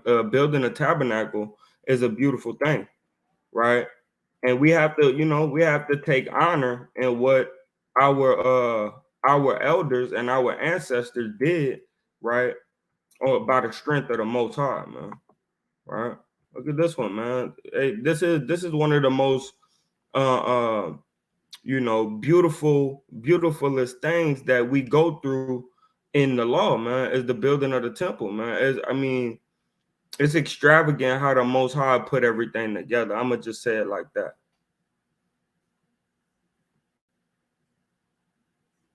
Right, with the 2 cherubims on the curtain that's before the Ark of the Covenant, man. Right. Then you got the table of showbread, right next to the menorah.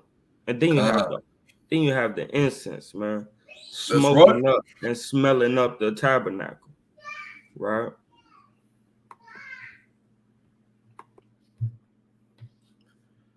Bring it out. Bring it out.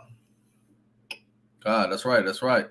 And that's the most intricate things we could do, right? This is what you call taking order, right? Taking instructions in a delicate matter that the Most High has established upon our people, man.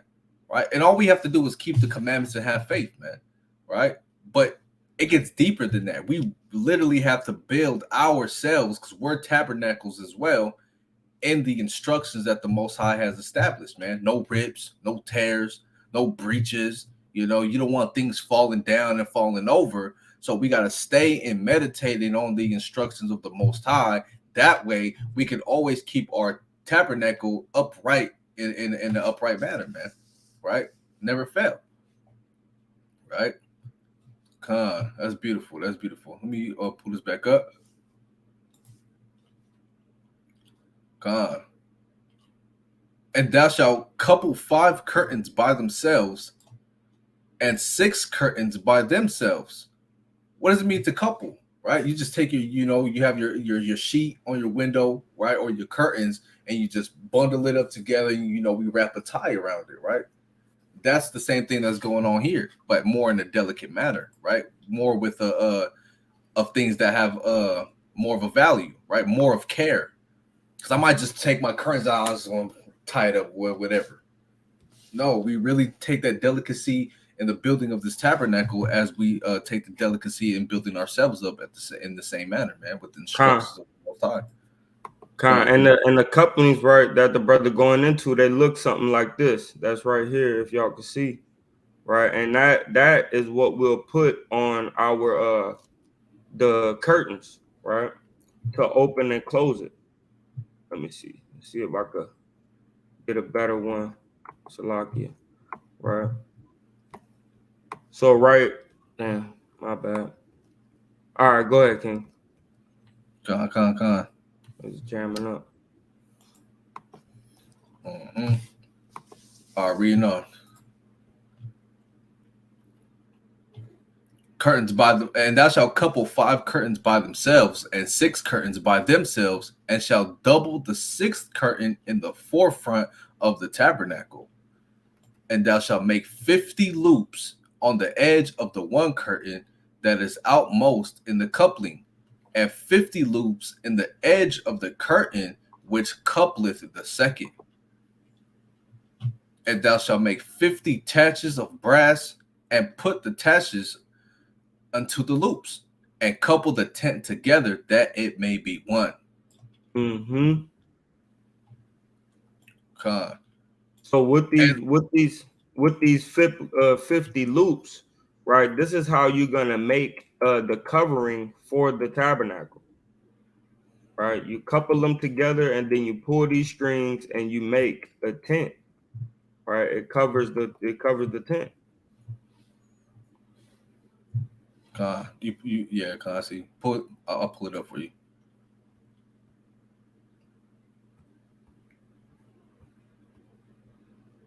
So you end up attaching these 50 things, right? And then that's how you get them in this type of setting, right? Where you have these 25 on this side and the other 25 on the other, right? Also, you already have your things for the curtain, right? You got the 5 curtains here, the 6 curtains here, and the 6 curtains there, right? So we getting this thing together.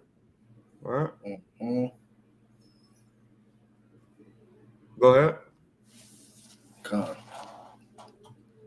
Read on. And the remnant that remaineth of the curtains of the tent, the half curtain that remaineth, shall hang over the backside of the tabernacle. So now you got the backside covered of this same tent. So this is us covering up everything. And as you see, right, we have this blue one, right, where the 50 things was what there was 50 what? Couplings. 50 couplings was put on is this blue one, man. We made it just like what? Just like the covering that closed the door, right? On the for the Ark of the Covenant and for the covers the front of the tabernacle. This one right here, right? The 11, the 6 and 5, right? This was put together so we could cover the inside of the tabernacle as well. Because what's in here is holy. So it has to be purple, right? Scarlet and blue. All right. That's right. Reading on. Verse 13.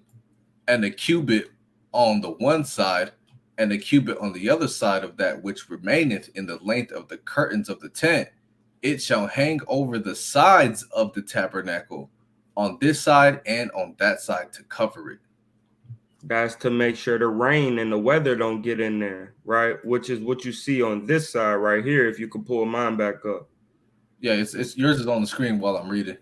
It's on this side right here, and this side where the rain will drop off, just like this is hanging on top, so that the rain could kind of like, if it ever rains, it could just drip in front of the tabernacle and not inside of the tabernacle. Mm-hmm. Verse 14. And thou shalt make a covering for the tent of ram skins dyed red.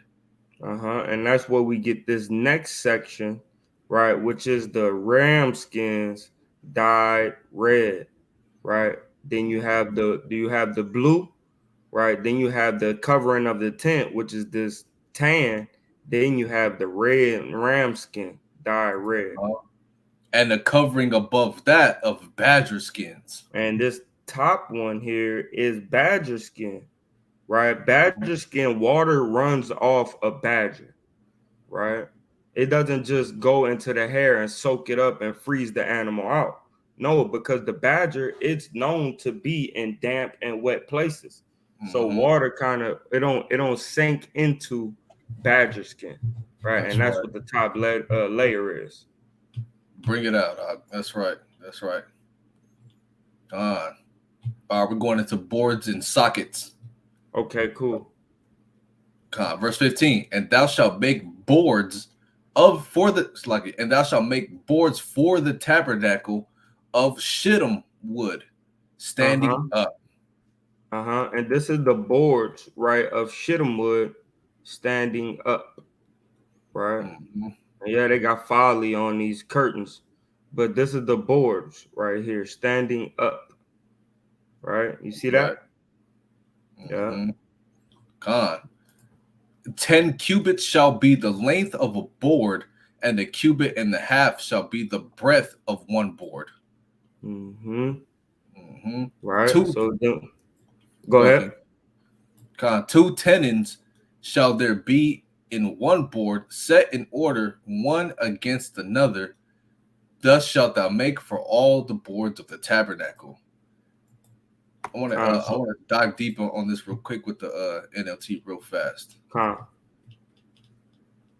So these are the boards, right? These are the boards, and then we're gonna get into the beams, right? That's going horizontal. Right. Verse 17. With 2 pegs under each frame, make all the frames identical. Make 20 of these frames or these boards to support the curtains on the south side of the tabernacle. Right. I'm gonna read a little bit more of these verses so they can kind of get it a little bit more better just for now. 19. Also make 40 silver based, verse 19, right? Make 40 silver bases, 2 bases under each frame, with the pegs fitting securely into the bases, right? Hold on, let me show that right quick. Let's see if I can get a good one.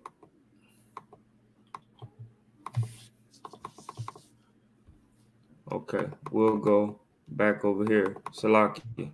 I'll go back over here, right? Because these are the silver, right, that it's talking about. Right here at the front. Boom, boom, boom. Right, that's our silver to hold it up. Man. Go ahead. Silver, not no cement, man. That thing silver. Yeah, for real. You know, man, beautiful. Verse 20. And for the second side of the tabernacle on the north side, there shall be 20 boards. Right. 20 boards, right? So these boards are the beams that holds up the tabernacle, right, on each side. So this is where we get Salak these, right? The boards on each side, on the north side of the tabernacle, right? You go to count on 1, 2, 3, 4, 5, right? You can see that it go all the way over here. It makes 20, right? Mm-hmm. Go ahead. Verse 21, Exodus chapter 26 and verse number 21. And there 40 sockets of silver, 2 sockets under one board and 2 sockets under another board. Mm-hmm. And that goes into these sockets, right? Hold on. Let me get back to the good picture that we always use, right? This the sockets, right? Go ahead. Read it again. And there, let me start back at 20. And for the second side of the tabernacle on the north side, there shall be 20 boards, and there 40 sockets, right, for the boards of silver, 2 sockets under one board and 2 sockets under another board. Mm-hmm. And for the sides of the tabernacle westward, thou shalt make 6 boards. And right, this way. Right, this back area. Right, go ahead. And 2 boards shalt thou make for the corners of the tabernacle on the 2 sides. Mm-hmm. And they shall be coupled together beneath, and they shall be coupled together above the head of it unto one ring. Thus shall it be for them both. They shall be for the 2 corners.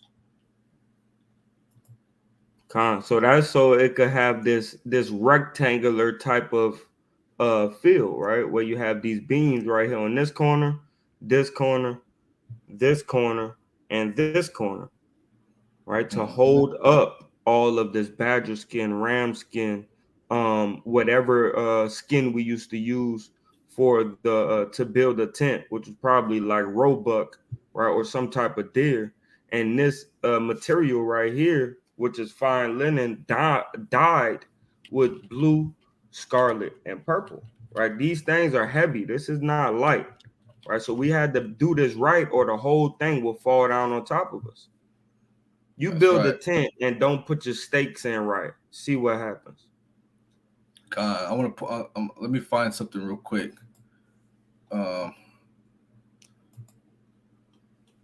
Right after we get through more of this portion, I'm gonna pull up something that's very much gonna help, most definitely. But let me get through a little bit more. Verse 25. But y'all stay tuned. If y'all watching right now, stay tuned for this video. Trust me, Baba Kashah, watch this. Verse 25. And they shall be 8 boards, and their sockets of silver, 16 sockets, 2 sockets under one board, and 2 sockets under another board. And thou shalt make bars of shittim wood, 5 for the boards of the one side of the tabernacle, and 5 bars for the boards of the other side of the tabernacle. And 5 bars for the boards of the side of the tabernacle for the 2 sides westward. So we got these 5 bars, right? And the middle bar in the midst of the boards shall reach from the end to end.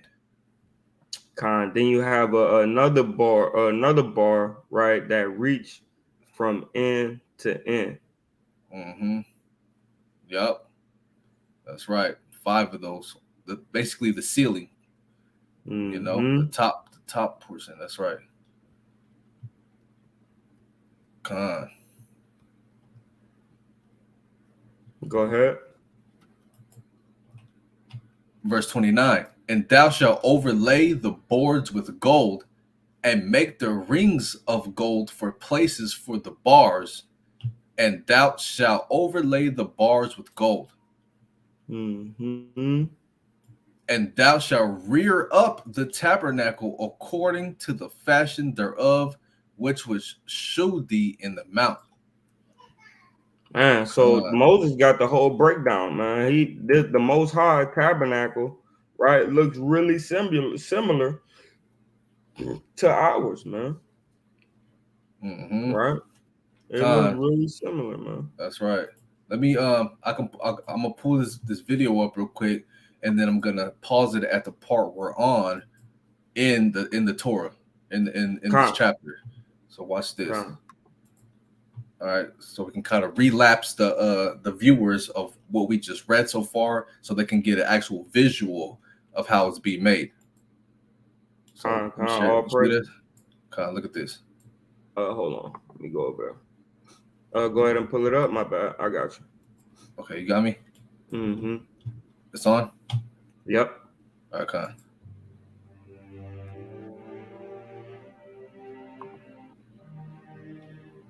Moreover, thou shalt make the tabernacle with 10 curtains of fine twine. Y'all want to hear the voice or not? Yeah, play the voice. With cherubims of cunning work shalt thou make them. The length of one curtain shall be 8 and 20 cubits, and the breadth of one curtain 4 cubits. And every one of the curtains shall have one measure. The 5 curtains shall be coupled together one to another, and other 5 curtains shall be coupled one to another. And thou shalt make loops of blue upon the edge of the one curtain, from the selvage in the coupling. And likewise shalt thou make in the uttermost edge of another curtain, in the coupling of the second.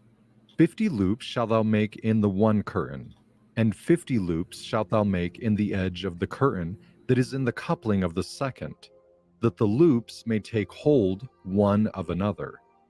And thou shalt make 50 taches of gold, and couple the curtains together with the taches, and it shall be one tabernacle. And thou shalt make curtains of goat's hair, to be a covering upon the tabernacle. 11 curtains shalt thou make. The length of one curtain shall be 30 cubits, and the breadth of one curtain 4 cubits. And the 11 curtains shall be all of one measure. And thou shalt couple 5 curtains by themselves, and 6 curtains by themselves, and shalt double the 6th curtain in the forefront of the tabernacle. And thou shalt make 50 loops on the edge of the one curtain that is outmost in the coupling, and 50 loops in the edge of the curtain which coupleth the second. And thou shalt make 50 taches of brass, and put the taches into the loops, and couple the tent together, that it may be one.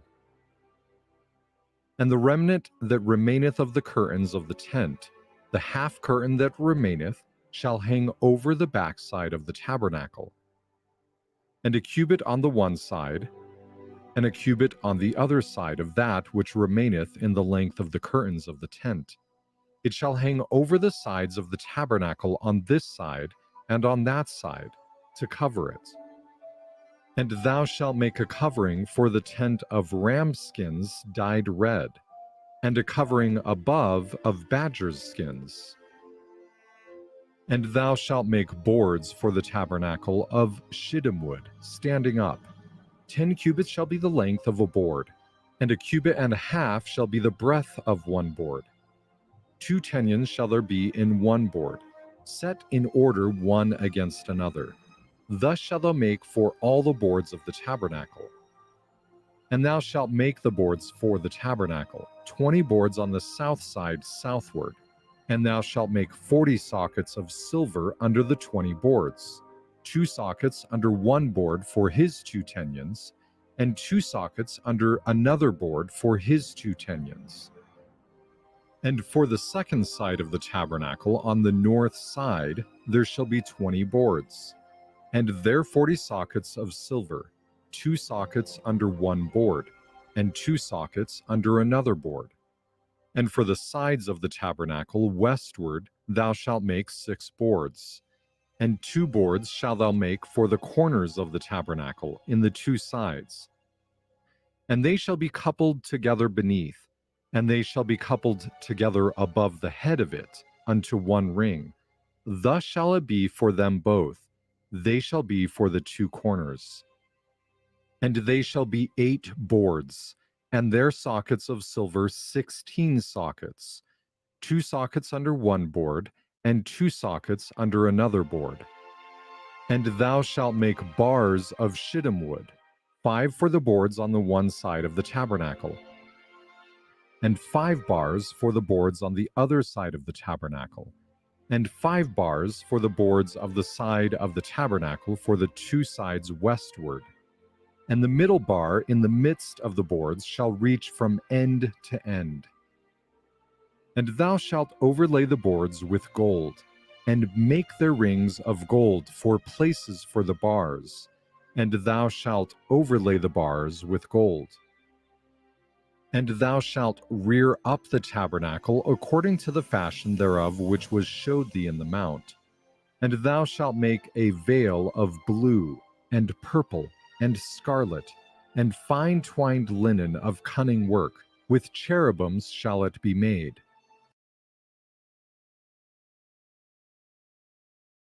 Right, so this is the part that we're on right now, the veil, right? We went through all of the building of it, right? How to make the wooden boards with the tenons and the couplings and all of that. So right now, what we're reading is the veil part. So we're gonna read that and then go into the rest of this this animation, right? Verse 31, and thou shalt make a veil of blue, let me pull it up, and purple and scarlet, and fine twined linen of cunning work, with cherubims shall it be made. And thou shalt hang it upon 4 pillars of shittim wood, overlaid with gold. Their hooks shall be of gold, upon the 4 sockets of silver.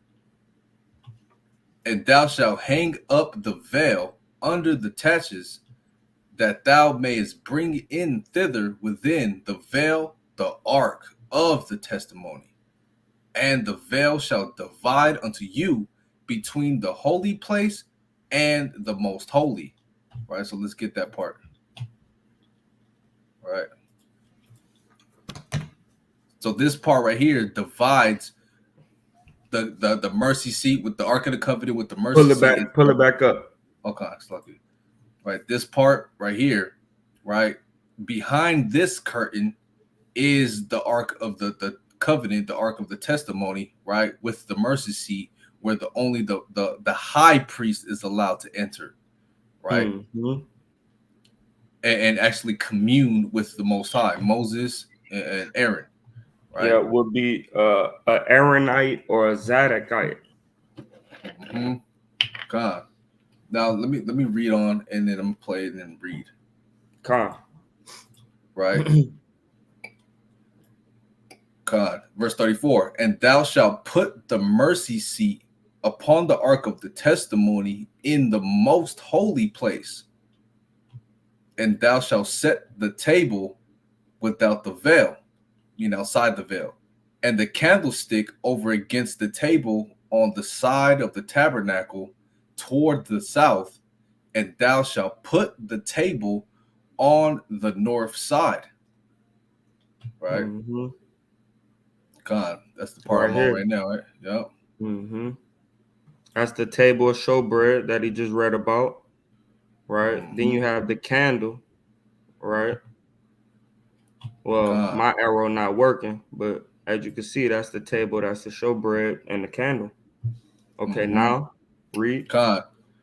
Verse 36, and thou shalt make an hanging for the door of the tent of blue and purple and scarlet and fine twined linen wrought with needlework. And thou shalt make for the hanging 5 pillars of shittim wood and overlay them with gold, and their hooks shall be of gold, and thou shalt cast 5 sockets of brass for them. Con. Look at the magnificent instructions of the Most High, man. The magnificent tabernacle, man. It's beautiful, man. That thing is gorgeous. Man, it's beautiful how the Most High set it up, man. Now, one of these other nations was looking over the mountainside, like, "Oh yeah, that's the Israelites over there." Oh man, we gotta turn around. And you know, we was doing offerings like, you know, all day. So it was like barbecues all day. So you smelling it from miles.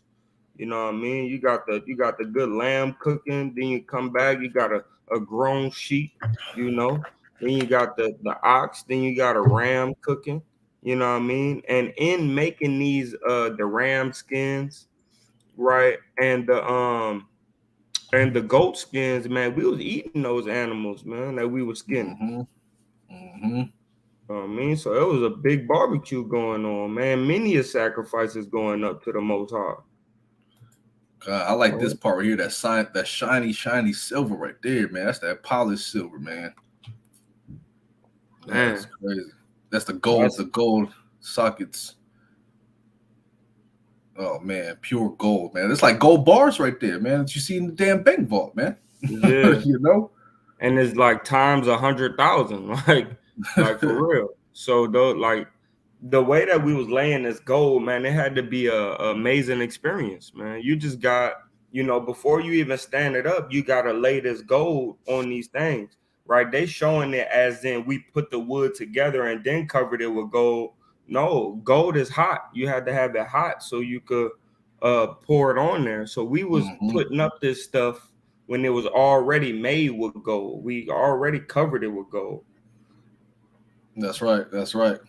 So it was heavy work, man. We some strong people, man. Literally. I got a precept I want to pull up real quick for that. Let me remove this. I mean, in fact, put this back up, Slacky. Right? Let me get something to Matthew chapter 19. Shalom, Ak Judah, man. Shalom. I'm pretty sure your wife on here too, man. Ak Judah Rib, man. Shalom. Shalom to y'all out there, man. All praises. Matthew 19, Matthew 9, I believe. Bear with me 1 second. You got it. Matthew chapter 9 and verse number 37, right? Right? So he said to his disciples, right? Who? Yahweh Shai, man, right? He said to his disciples, the harvest is great, but the workers are few. So pray to Yahweh, who is in charge of the harvest, or rather Yahweh Shai in this sense, right? Ask him to send more workers into his fields. Right? And so look, man, you didn't have 2, 3, 4, 5 Jakes building this tabernacle, man.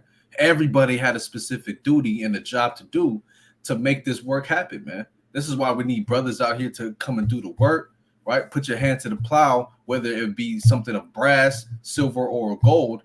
We have to come together to build this tabernacle, right? Look, man, in all of the camps out here, right? Whether you use SUBCRIBE, K.O.Y, Watchmen for Israel, right? True Nation, Believers of the Way, no matter what. Kingdom of Yasharallah, right?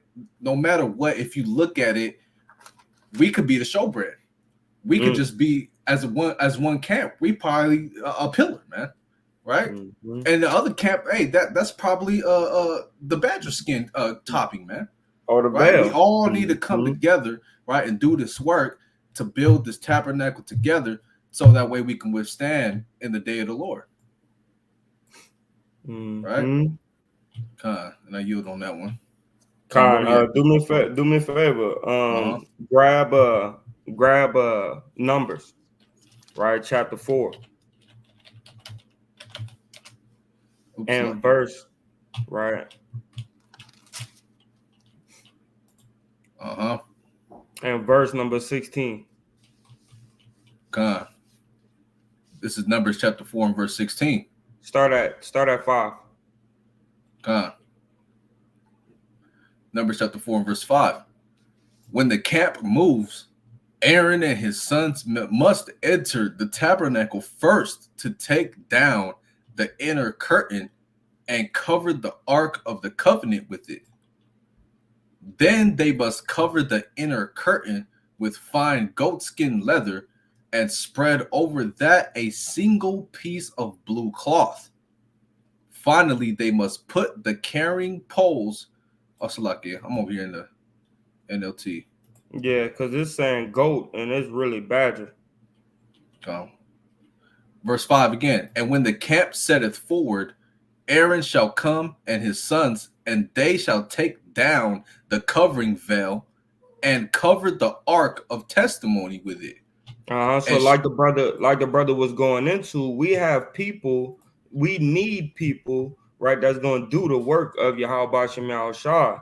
Why? Because it wasn't just Aaron by himself. Those curtains is heavy. It was Aaron and his sons, man, right?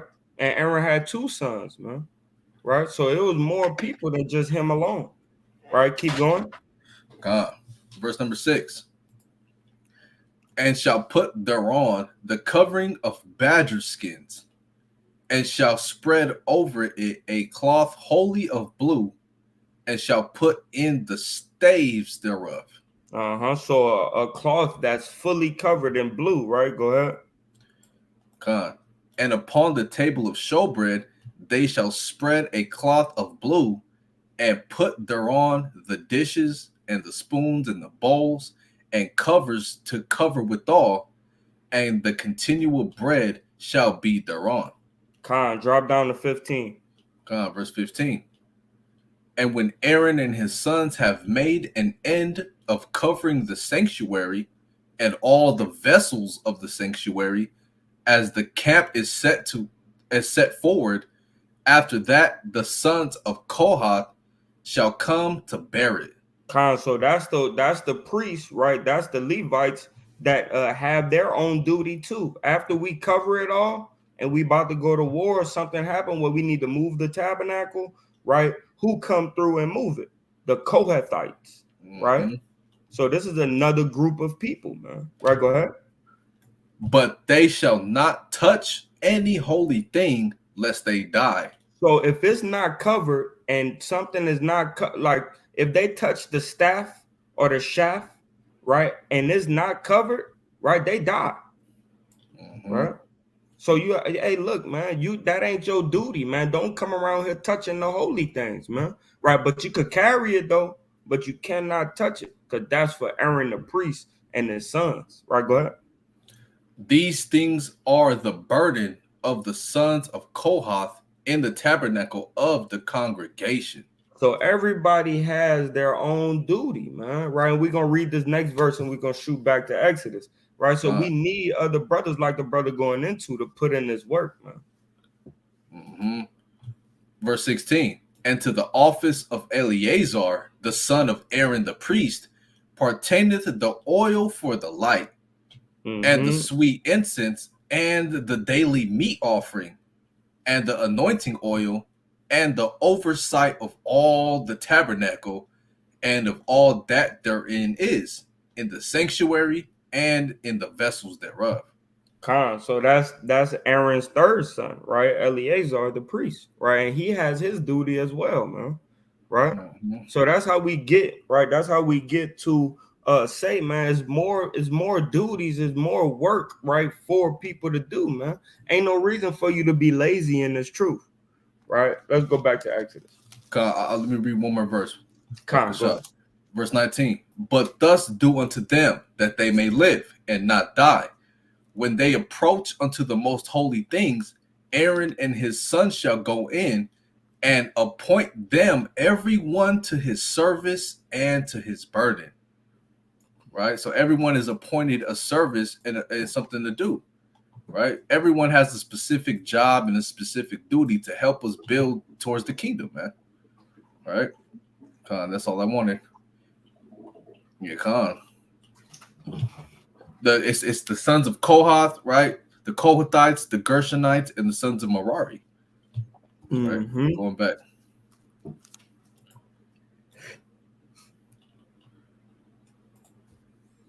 That was far.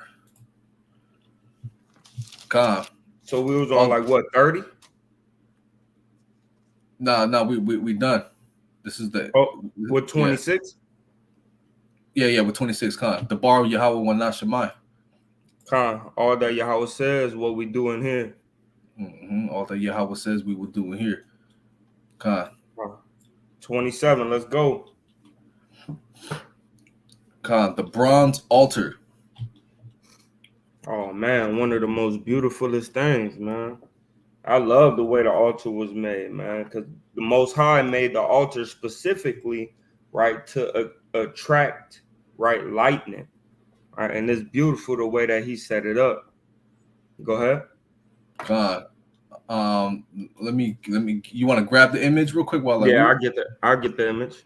God, verse 1, Exodus 27:1, and thou shalt make an altar of shittim wood, 5 cubits long, and 5 cubits broad. The altar shall be 4 square, and the height thereof shall be 3 cubits. And thou shalt make the horns of it upon the 4 corners thereof. His horns shall be of the same, and thou shalt overlay it with brass.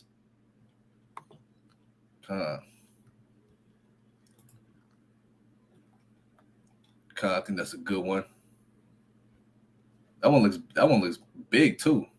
Yeah, it was big, man. You had to put cows and stuff in there, man. Yeah. Right. It was a big old thing, man. Right. And it's laden with brass, man. You understand?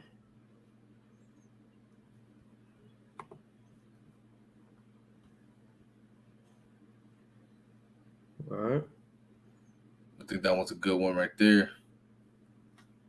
Yeah, I like that because it has the grates. Go ahead, you can pull it up for him while I read, and you can point it out. Con. Go ahead. Con. Yeah, that's mighty. Con, reading on. Verse 3. And thou, Exodus 27 in verse number 3. And thou shalt make his pans to receive his ashes, and his shovels, and his basins, and his flesh hooks, and his fire pans. All the vessels thereof thou shalt make of brass. So these are the bowls, right, that you grab, right, with the ashes. You take the ashes out with the because you can't just let it overfill with ashes. These ashes got to come out, right? And that's what we got these bowls, right, of brass for. Then you have the forks, man, because you can't just have the fire in one place. The fire got to be spread all throughout, right, evenly throughout the sacrifice, man, because you're gonna have one side burnt and one side not cooking. Hey, Judah, I know you deal with barbecue pits, man, and having like a grill or something, man. We have miniature versions of that, man. A little thing to move the ashes around and the coals on it. Hey, this is a giant model of that, man. You need a real shovel. You know? Read on. You think you be cutting up? You think you be cutting up with your little steaks and your little ribs and your little, you know, such and such, man. Nah, they flipping a whole. You know, we say we cooking a whole bird, right? We have a whole bird in the oven or something like that.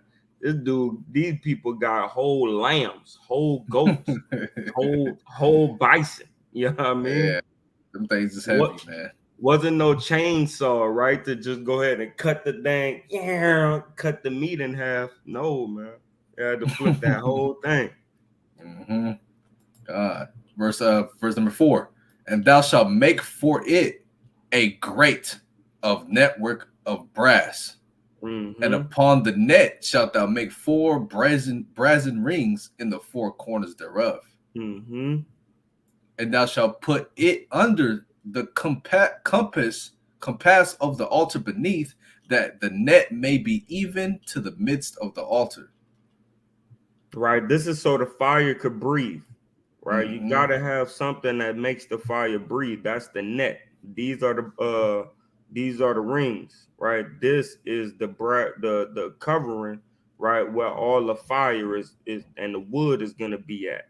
Mhm. But this is where the ashes is gonna be at, and where the wind goes and helps the fire. Right. That's right. Verse 6, and thou shalt make staves for the altar, staves of shittim wood, and overlay them with brass.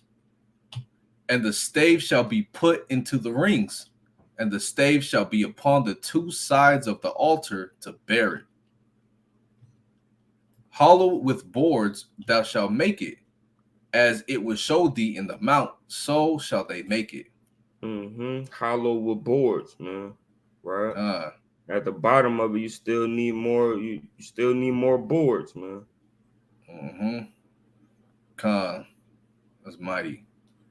That's it though. Now we're going into the court, the inner court. The inner court, got it. Yeah,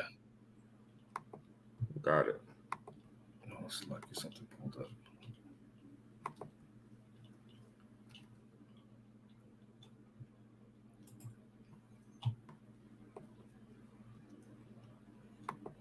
And the thing is, man, look, man, imagine this just being the tabernacle, right?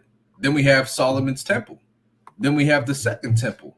Imagine the kingdom, man, having all of this stuff in there times 100, man. You know? Times 100.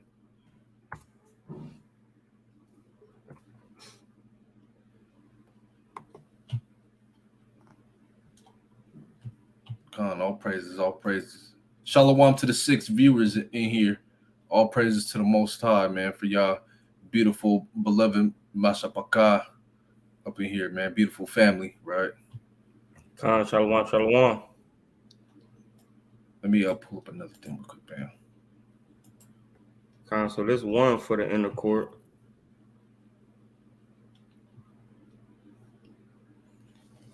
No, that's inside the tabernacle, King. We're talking about like okay, I got you.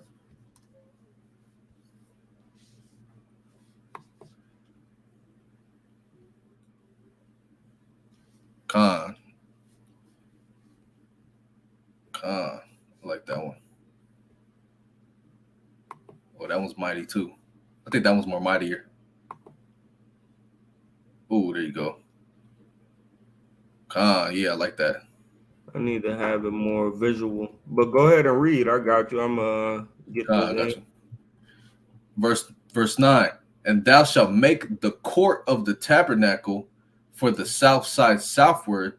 There shall be hangings for the court of fine twined linen of 100 cubits long for one side, and the 20 pillars thereof and their 20 sockets shall be of brass.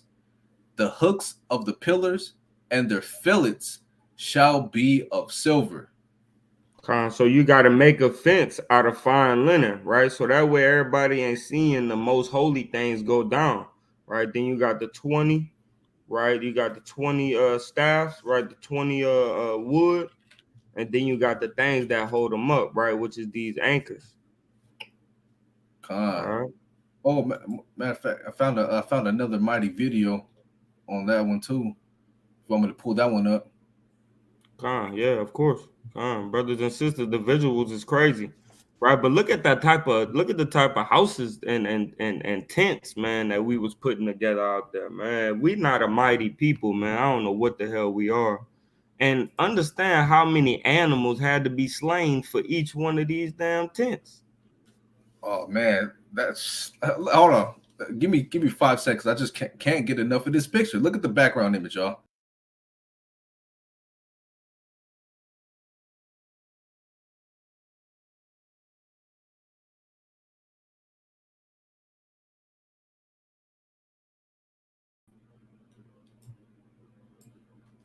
Man, look at that. Man. Millions, man. Beautiful, man. Right, I'll be back in a couple minutes, man. I gotta go handle something. All right, let me pull this back up, y'all. All right. So let's get the visual of this thing that's going on, man. Look at this. Right. So I'm gonna read on while that's the outer court. So we already built the tabernacle, right? Now we building the outer court of it, man. Right? Let me read on. And it reads, and the 20 pillars thereof and their 20 sockets shall be of brass. The hooks of the pillars and the fillets shall be of silver. Right? And this is where you see right here, silver. See that? These are brass sockets. Right? That way they can stick inside of it. You don't want to just put a bottom of a piece of timber, right, wood on the ground by itself. No, you need something to set it inside, right? So that way it can stay firm, you know? Reading on. And likewise for the north side in the length, there shall be hangings of 100 cubits long, and his 20 pillars and their 20 sockets of brass, right? The hooks of the pillars and their fillets of silver. Right? That's the north side right here. The same way. The south and the north side. You see that? Then it says, and for verse 12, and for the breadth of the court on the west side shall be hangings of 50 cubits, their pillars 10, and their sockets 10. See that? And the breadth of the court on the east side, eastward, shall be 50 cubits. Right? 50 cubits. In this middle part, we're going to get to this middle part right here. Why is it so different? Right? Because the Most High said. Right? The hangings of one side of the gate shall be 15 cubits, their pillars 3, and their sockets 3. And on the other side shall be hangings 15 cubits, their pillars 3, and their sockets 3. Right? And for the gate of the court, right? Play it. And for the gate of the court shall be an hanging of 20 cubits of blue and purple and scarlet and fine twined linen wrought with needlework, and their pillars shall be 4, and their sockets 4. See that? Bam.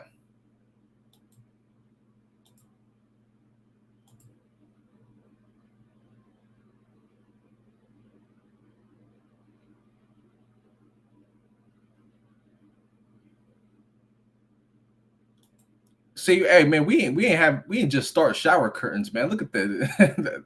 They hang on the pole right here, right? Like shower curtains, man. That way you can just slide it in and out, you know?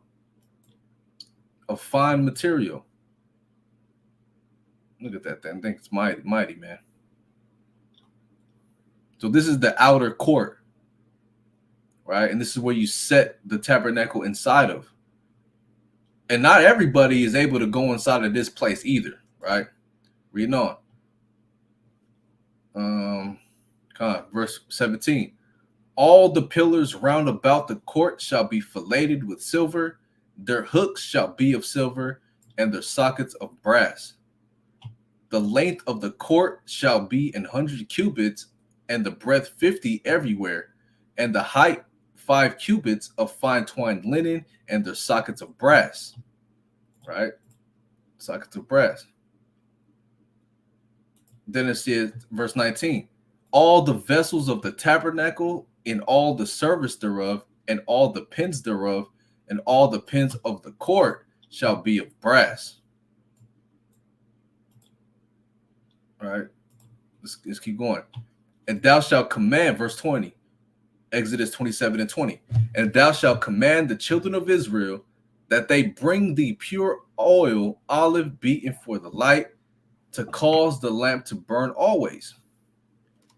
In the tabernacle of the congregation, without the veil, which is before the testimony, Aaron and his sons shall order it from evening to morning before Yahweh.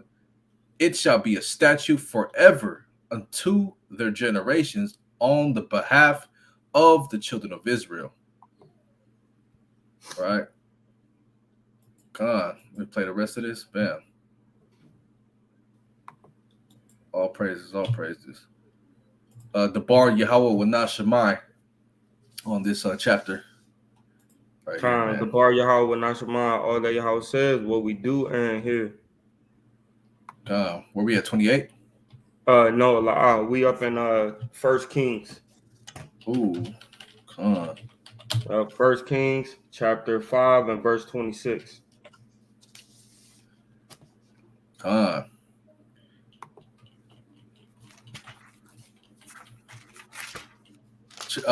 is no verse 26. Salakia. Maybe that version of the scriptures has it.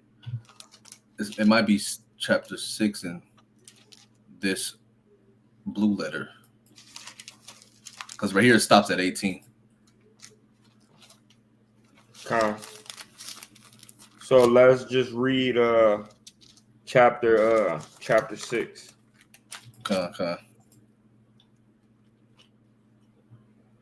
What is the verse?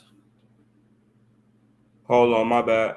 So now what we're gonna start on is 13 of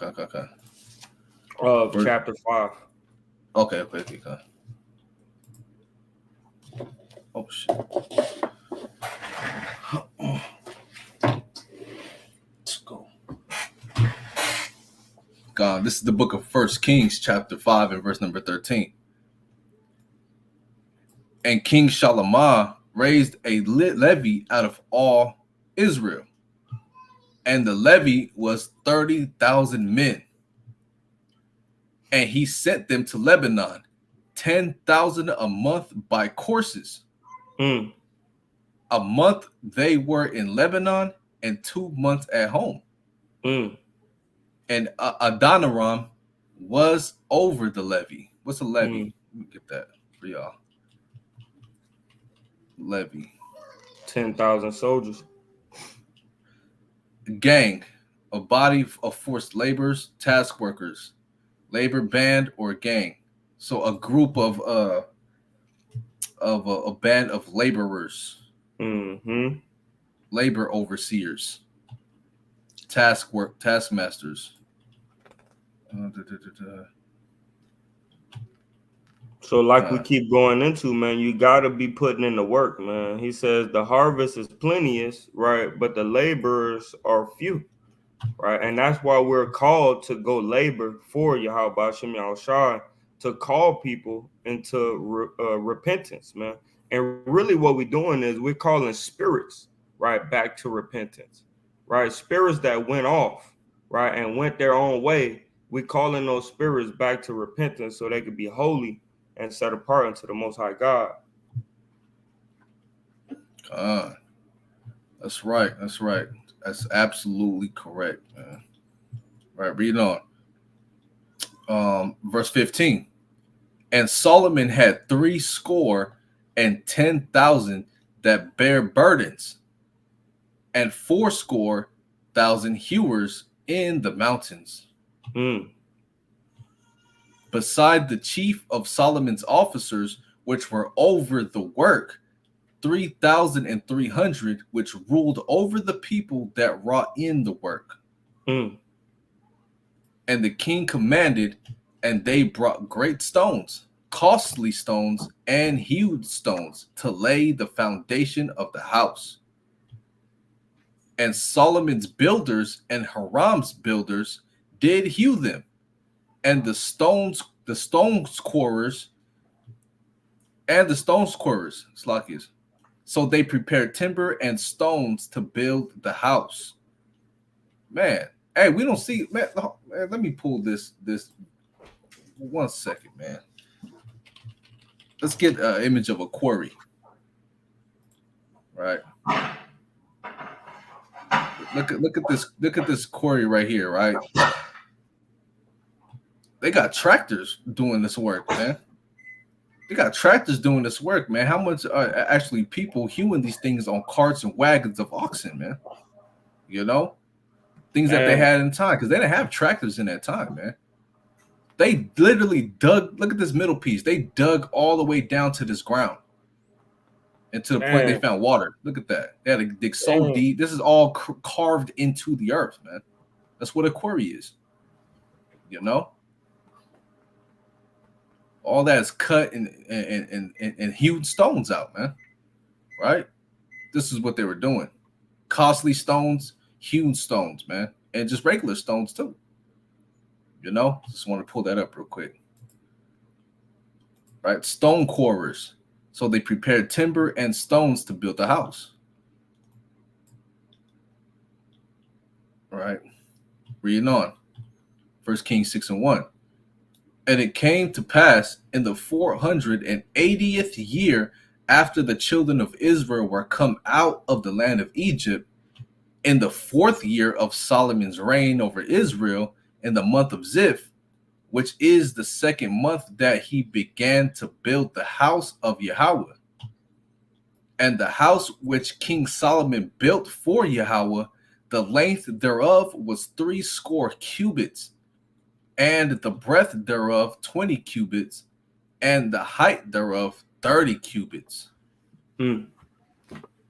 And the porch before the temple of the house, 20 cubits was the length thereof, according to the breadth of the house, and 10 cubits was the breadth thereof before the house. So I'm gonna pull that up as well, man, while you going into it. That's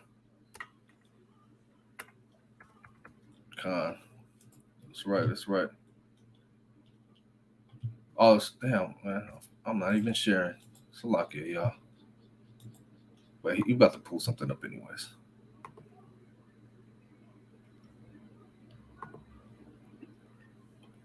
Man, that one. I told you, man. That was 10 times the tabernacle in the wilderness. Look how many more menorahs is in there. So how much more the kingdom, man? You know. And he got gold floors. He got a gold pillar like a palm tree, right? He got a basin right here, right? Or maybe that's the altar. Right? No, maybe that's the same. That's the same pillar. It's just cut so we can see inside of it. So we can see inside the temple. Yeah. Matter of fact, hold on. Let me grab something real quick.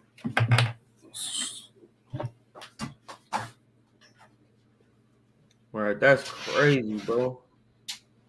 Solomon's temple was like many. Look at the outside of it, right? Man, and you just imagine, right? Look at the altar.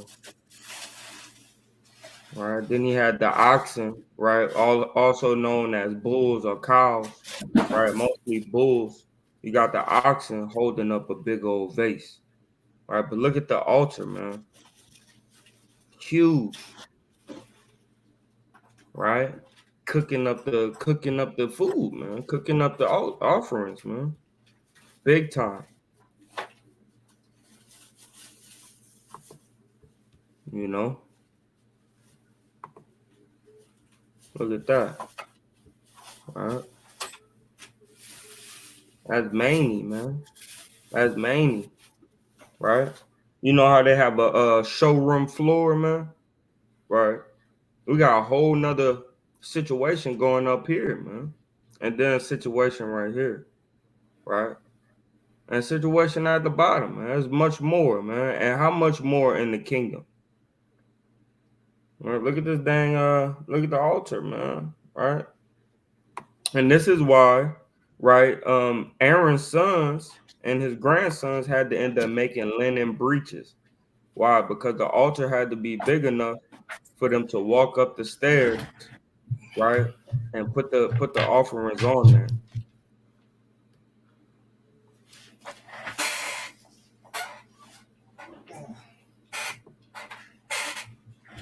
Look at this thing. Good? Can you looking up some stuff? Oh crap. You see that?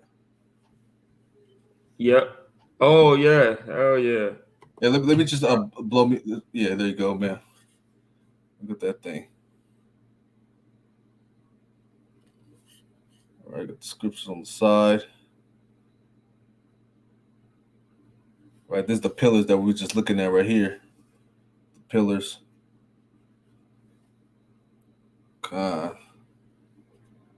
Top piece, the back.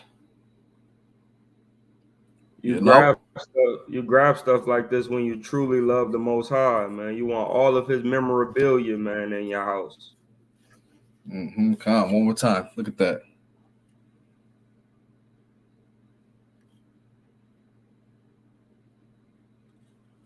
Let's go. All praises.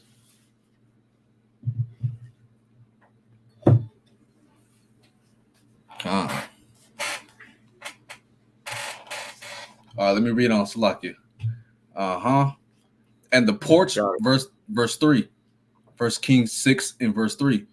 And the porch before the temple of the house, 20 cubits was the length thereof, according to the breadth of the house, and 10 cubits was the breadth thereof before the house. Verse 4. And for the house he made windows of narrow lights. Mm-hmm. And against the wall of the house he built chambers round about, against the walls of the house round about, both of the temple and of the oracle. And he made chambers round about. Mm-hmm. So now they got rooms around the temple now, right? Mm-hmm. Like these. That's they got them going all the way around about. Right? You got courts, you got rooms, you got, where the priest could sleep at, and they got a court where you could eat at, and storage for a lot of the oils and a lot of the tools, Oh, that brass shovel kind of withering away after a few years. Grab another one, Yeah. Yep. Yep. That's what that is more right in the storage. Yeah. Oh, that was mighty right there. Come on, reading on.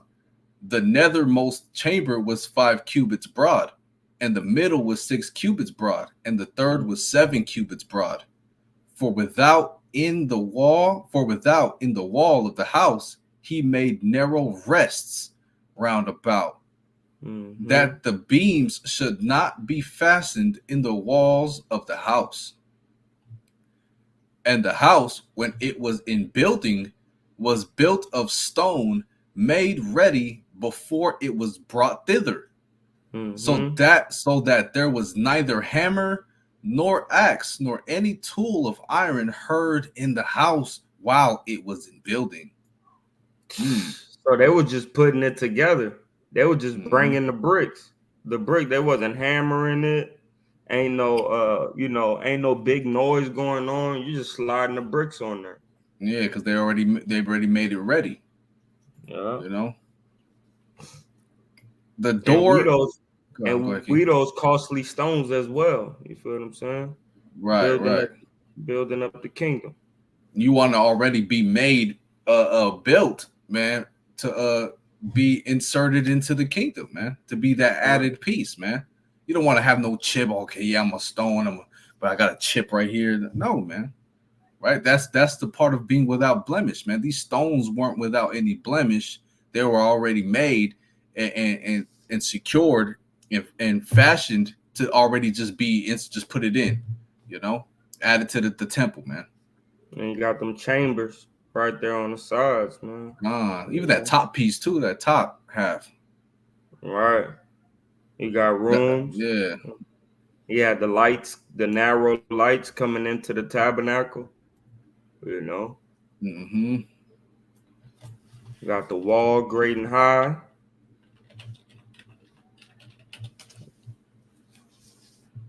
It's beautiful to go into every time we go into this, man. Oh, praises. Man. Reading on. Verse 7. And the house, when it was in verse 8. The door for the middle chamber was in the right side of the house, and they went up with winding stairs into the middle chamber and out of the middle into the third. So he built the house and finished it and covered the house with beams and boards of cedar.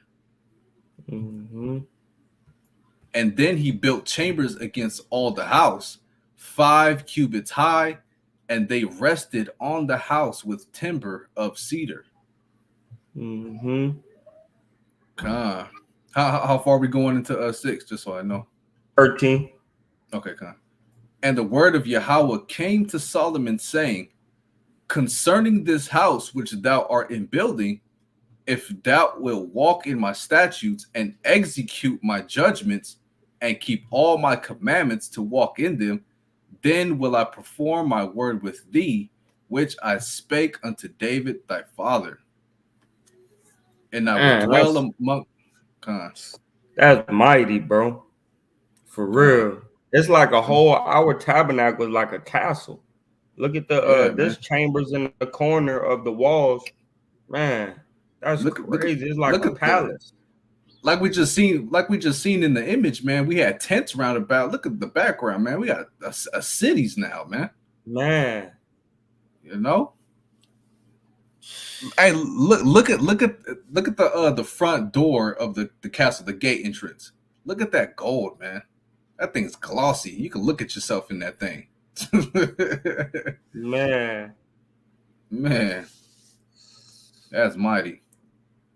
That's mighty right and there. these is people at the bottom, so there's got to be huge, bro. Look, that's all people. Man, look at the door compared to the people. This is crazy, bro. Look at that. You got Levi eating this, the cafeteria. You understand? And I'm just assuming, right? Cafeteria going on in here, man. You know, you got walkways in the middle of this thing. Just traveling to the other little spot right here. Beautiful, beautiful, man.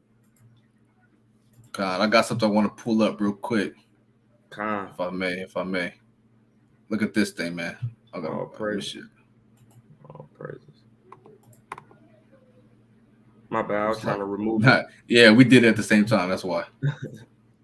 Look at this, man. 3-minute video, y'all. Right, I could actually speed it up just quite a little bit.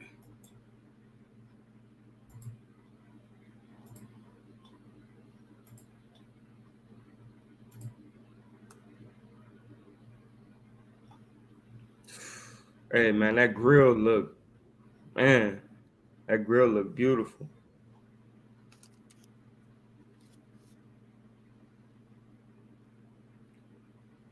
And man, and all people think, man, we just some nothing ass dudes out here, man. We just don't have no history. We just, hey, man, it is what. No, it ain't. It is just what it is, man. This is our history right here, man.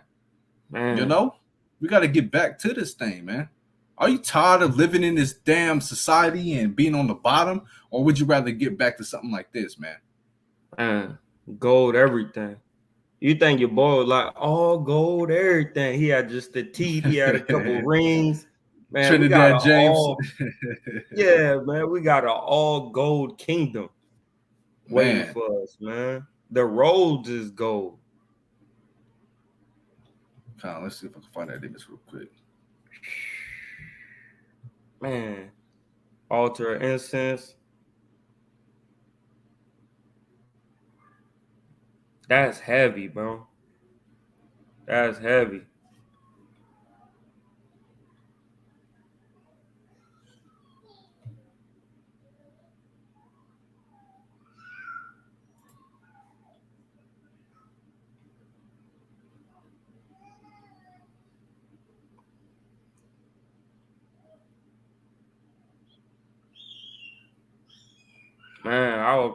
Our culture is mighty.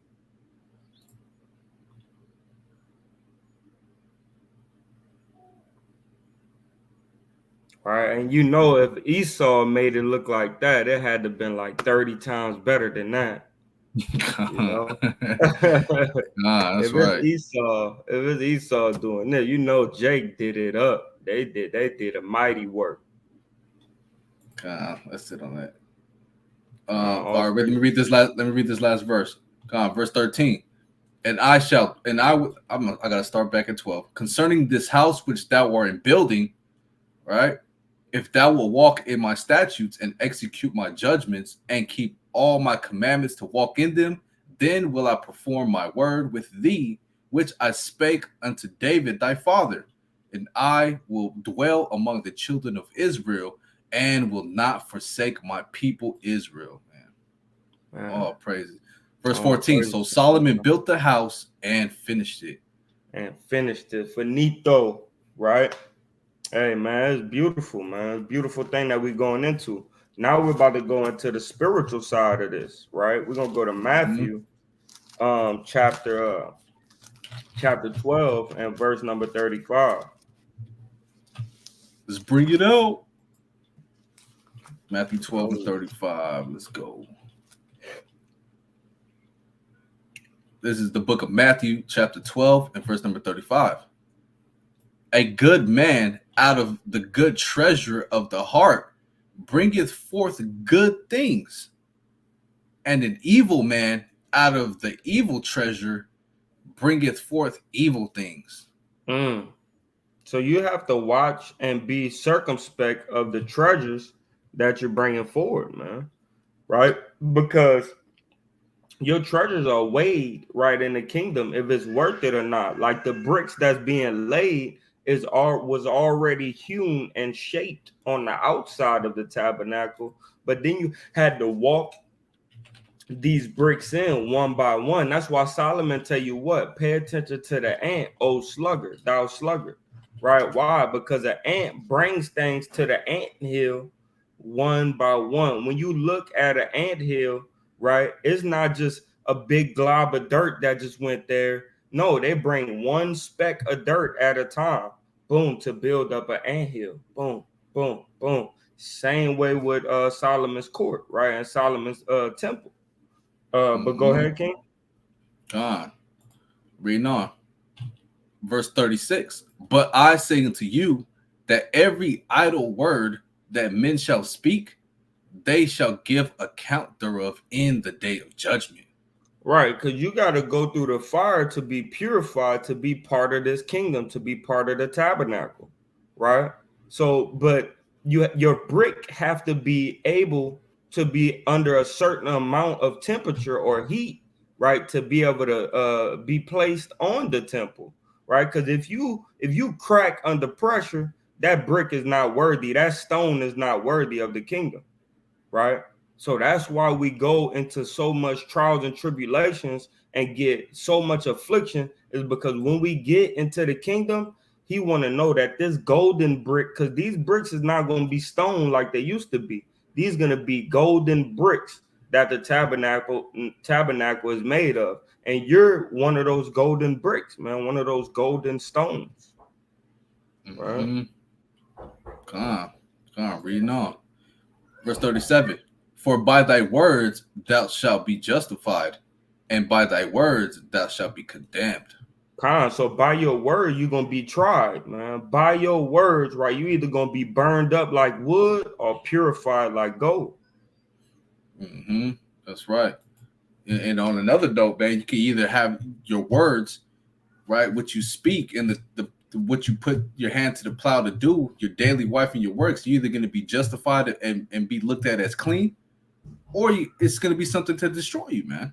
Right? When we look at Solomon's temple, right, and the temple of the time of Yahushua, it don't matter how magnificent it looked. At the end of the day, who ended up ruling that temple? Damn Herod, man, the Edomite, man. Right? And it got destroyed, man. Right? So how much more you gonna let evil inside of you? Your temple's gonna be destroyed, man. Or you gonna let righteousness be inside of you, man, and be made and be found justified, man. The day of judgment. Bring it out. All right. Verse 38. Then certain of the scribes and the Pharisees answered, saying, Master, we would see a sign from thee. But he answered and said unto them, an evil and adulterous generation seeketh after a sign, and there shall be no sign be given to it, but the sign of the prophet Jonah. And what did he mean by that, right? Because where was Jonah, right? Go to the book of Jonah, chapter 2. Right? Where was Jonah? Why is he talking about Jonah like this? It's gonna be the only sign that you have is Jonah, right? And verse, my bad. Verse chapter 1. Oh, there we go. There we go. Verse 2 and 2. Jonah chapter 2, verse 2. And said, I cried by reason of mine affliction unto Yahweh, and he heard me. Out of the belly of hell I cried I, and thou heardest my voice. Out of the belly of hell, right? So, hey, man, Yahweh Shah, just like Jonah was in the belly, right, of hell, Yahweh Shah got to now go into the belly of hell, right? So go to Jonah chapter 1, and I believe verse 7.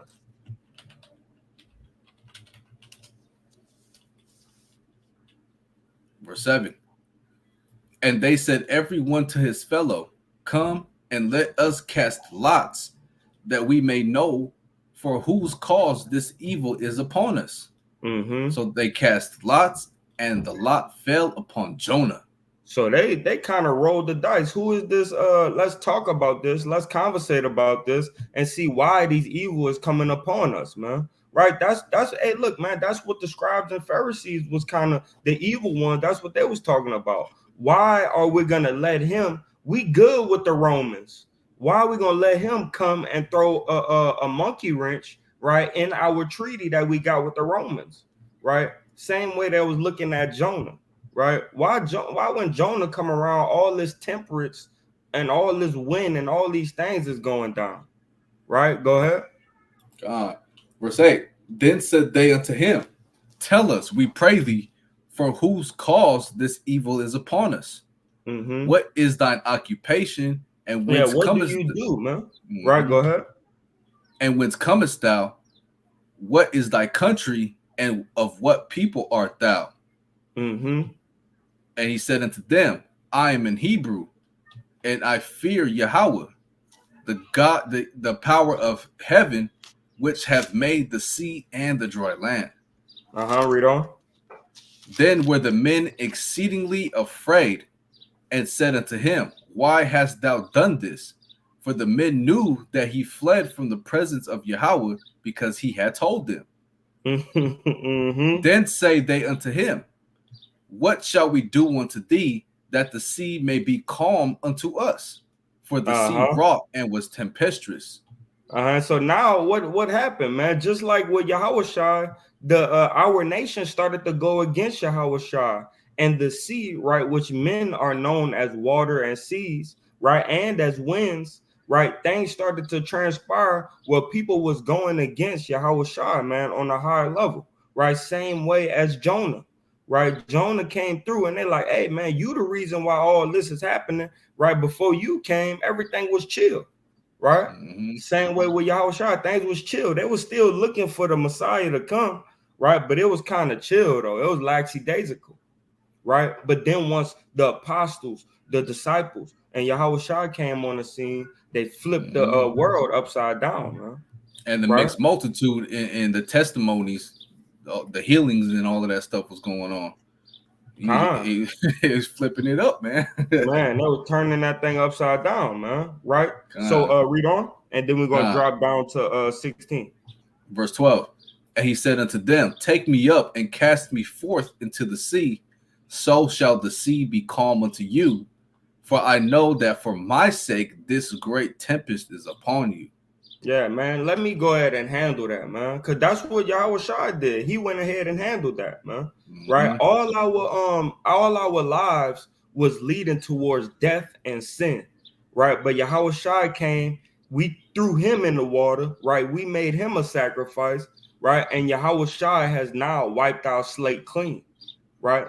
But also in him being thrown in that water, being hung on that cross, right? And sanctified and sacrificed for our sins, right? He had to also do something else, right? And that's this portion of it right here. Verse 16. Then the men feared Yahweh exceedingly and offered a sacrifice unto Yahweh and made vows. So then everybody around, that's why he said of a truth, right? He was the son of the Most High, right? Because they did the same thing in this time. They threw, Jonah was a prophet. He said, throw me in the water. Don't worry about it. The winds will calm down. Threw him in the water, right? He became the sacrifice. They believed on him, and they started to make sacrifice and repent for their sins, man. Same way with Yahweh Shai, man. Right? Read on. Verse 17. Now Yahweh had prepared a great fish to swallow up Jonah, and Jonah was in the belly of the fish 3 days and 3 nights. So now he prepared a fish, right? So no harm could come to his body, right? So he gave him a level of protection, right? That his body does not get harmed in the process, right? Mm-hmm. Same way as Yahushua being in the belly of hell in the earth, right? And his body not taking on any type of corruption, right? Like it tells us in the book of Psalms. So we understand that the Most High, right, or Yahushua, he prophesied this of himself through Jonah, right? And he said, there is no sign but the sign of Jonah. So what he really told them was, you brothers need to go read the book.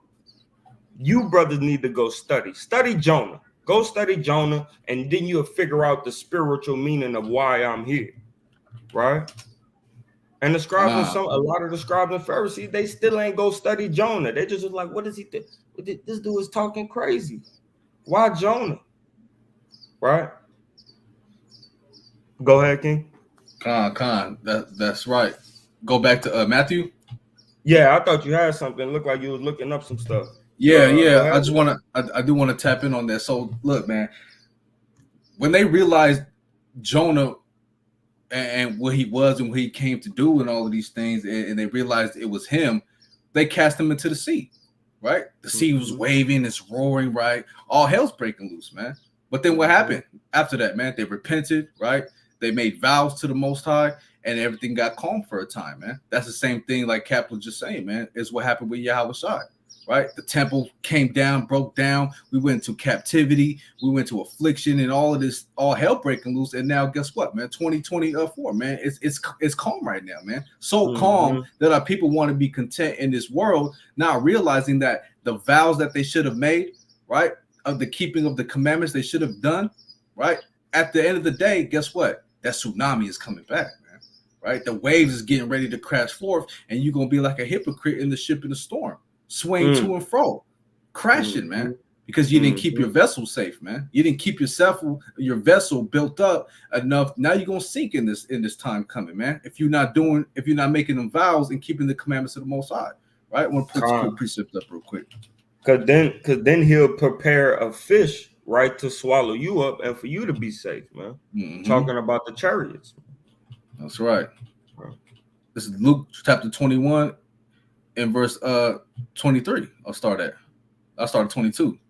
For these be the days of vengeance, that all things which are written may be fulfilled. But woe unto them that are with child, and to them that give suck in those days. For there shall be great distress in the land, and wrath upon this people. And they shall fall by the edge of the sword, and shall be led away captive into all nations. And Jerusalem shall be trodden down of the Gentiles until the times of the Gentiles be fulfilled, man. Right? So that's the waves and the sea roaring, and the same way it was happening on the ship with Jonah, man. Right? Stressed out, not understanding what's going on, not understanding what you should have did, man. Not accepting that sacrifice that Jonah made, and not accepting that sacrifice that Yahushua made, man, to keep them waves in the sea calm, man. Right? Verse 25 is what I want. And there shall be signs in the sun and in the moon and in the stars, and upon the earth distress of nations with perplexity, the sea and the waves roaring, man.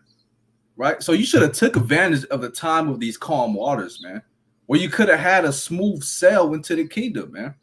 But now you caught out there with your ass out, man. Now you're going to get tossed to and fro on the waves, just like the time of Jonah, man, because you didn't accept the sacrifice Jonah had made. And ultimately, the sacrifice Yahushua had made, man, to keep the waters calm and to sell you straight to the kingdom, man. See that?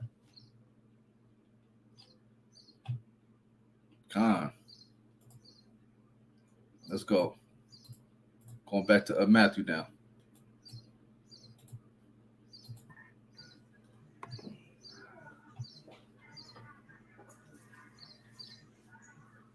Oh, Slacky.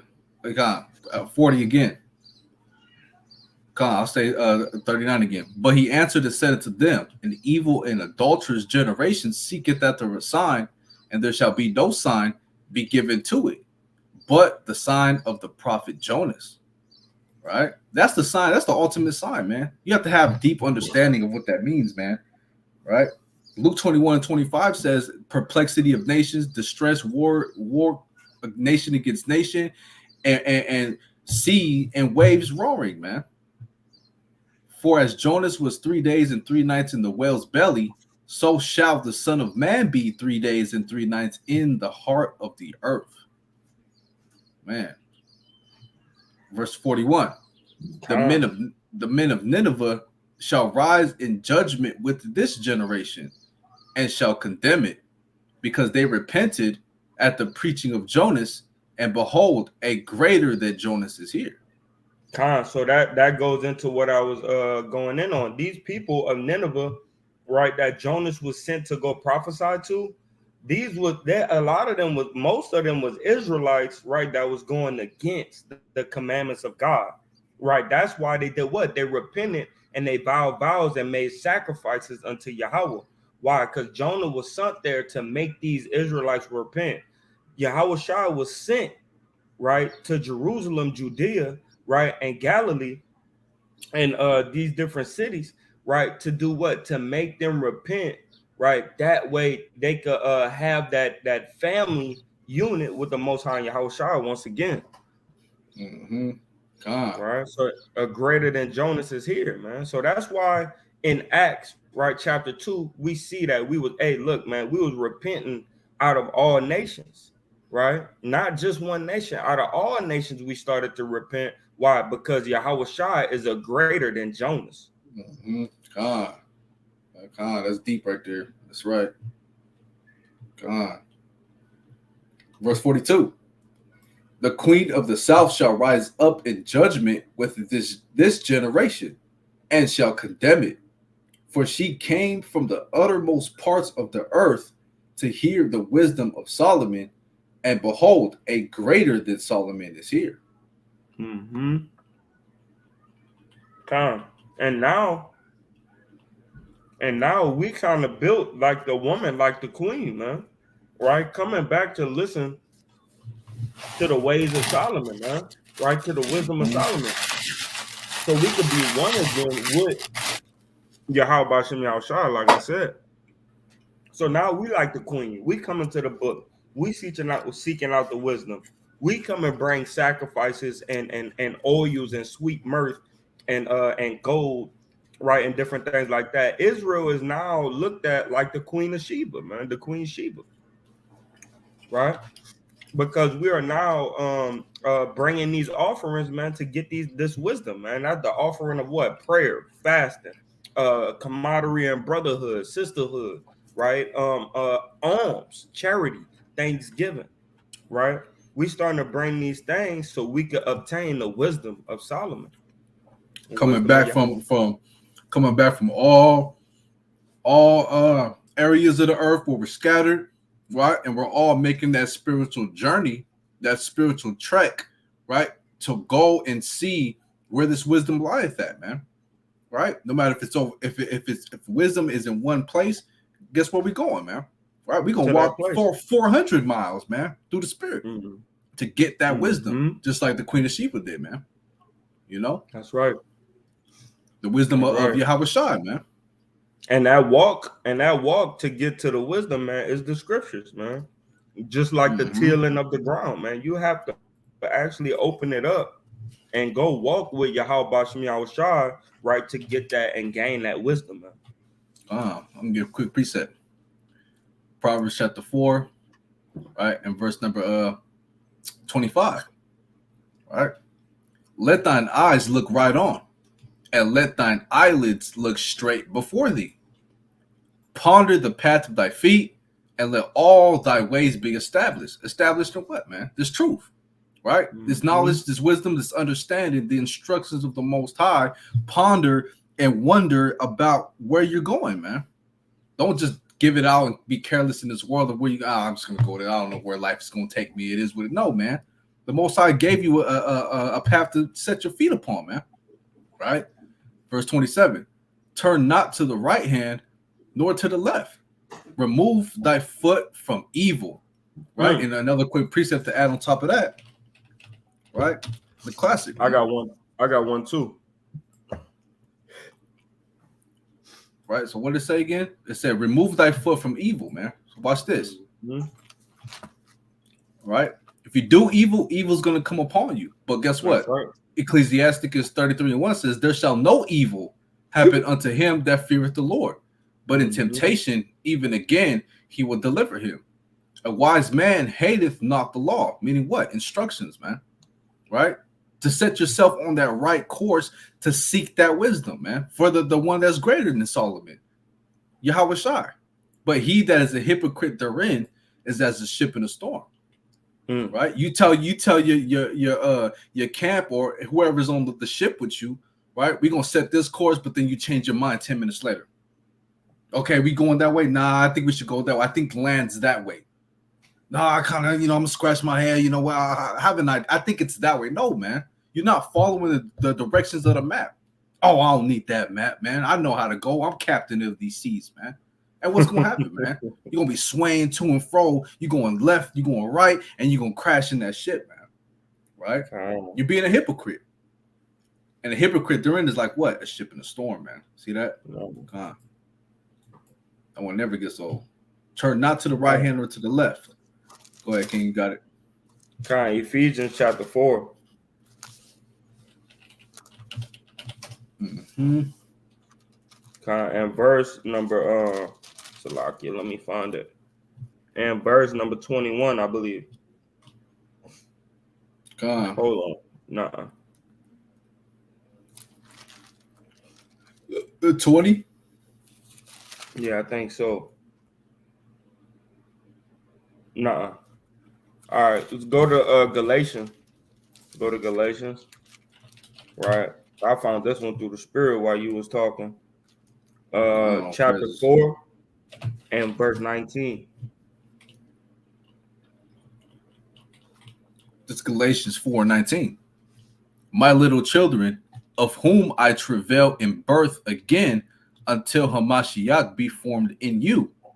So now it's a thing where to build brothers and sisters up, man, you kind of travail, you have pains, right? Because you have to watch what you say, watch how you say it, lead them to the water, but you can't make them drink it. So you kind of get frustrated. You feel what I'm saying? So you have these travails, man. But at the end of the day, once that child is birthed, once you get a good brother that's willing to stick in there with you through thick and thin, to preach this word, teach this word, study with you, right? You find that baby finally come out and you have joy, right? And peace, right? So now Paul is saying, hey, man, I travail, man, with pains like birth, right? That you receive Christ till Christ be conceived in you, man, until you become that new creature, that new thing, right? That new man, that new woman, right? Go ahead. Verse 20. I desire to be present with you now and to change my voice, for I stand in doubt of you. So now, like he's saying, I got to change the way I talk. I got to change the way that I'm dealing with you, because if I say the wrong thing or move the wrong way, I could deter you from finding Christ, from following Christ, right? So we got to watch how we move in these ways, so that way we can keep brothers and sisters on the right path, right? Read on. And this is what you was going in on right here. Hold on 1 second. All praise.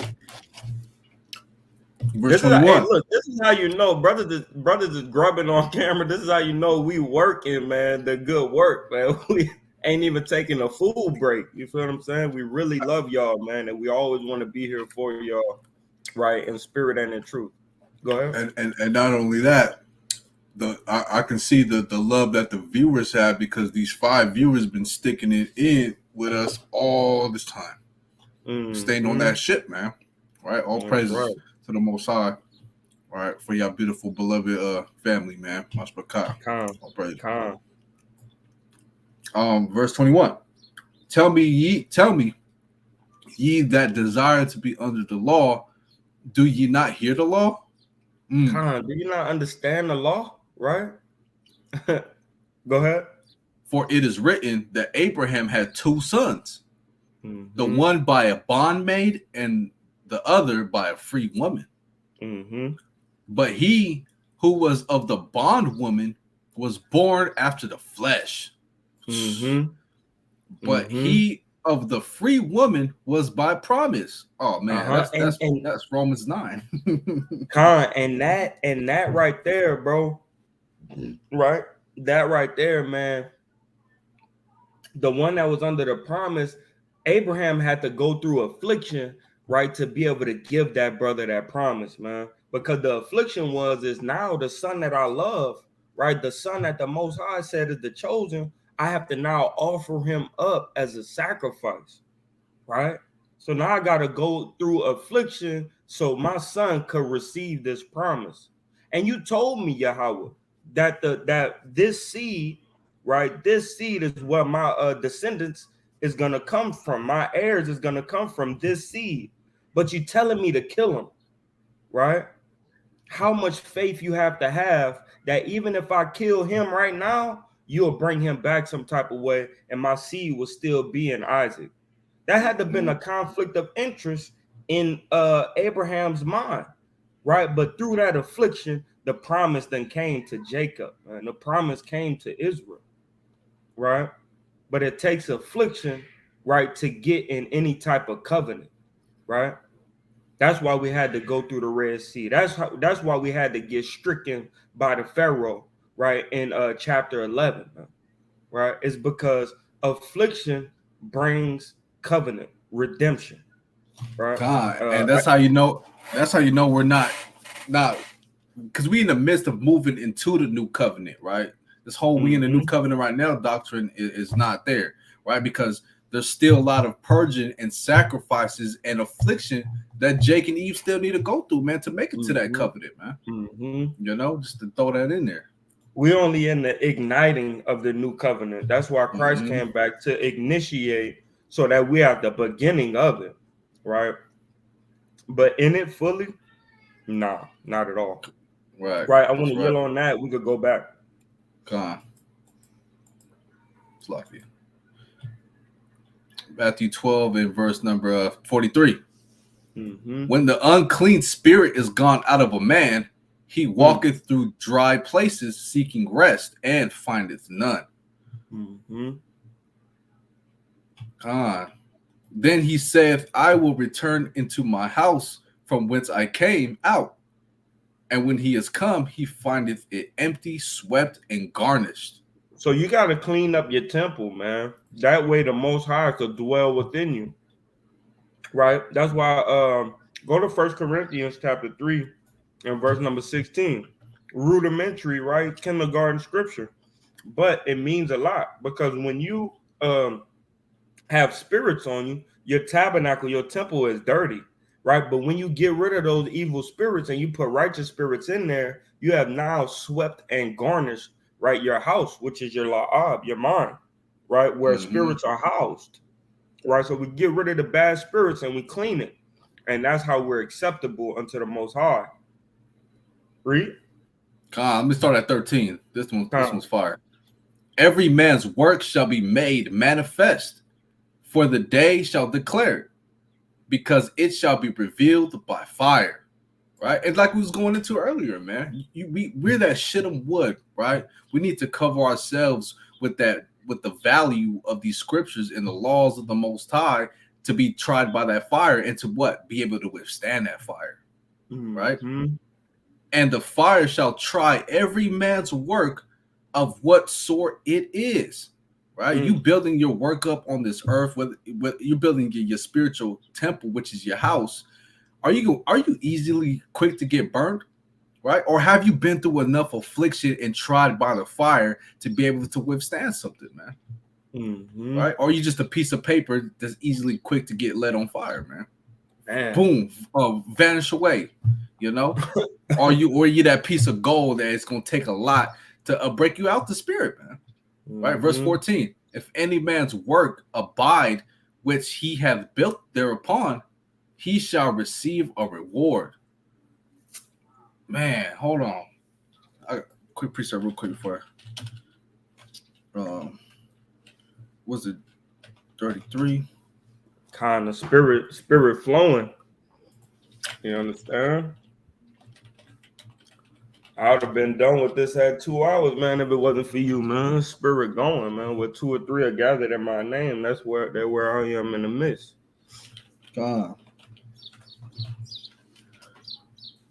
This is Job chapter 42 and verse number 9. Verse number 10, right?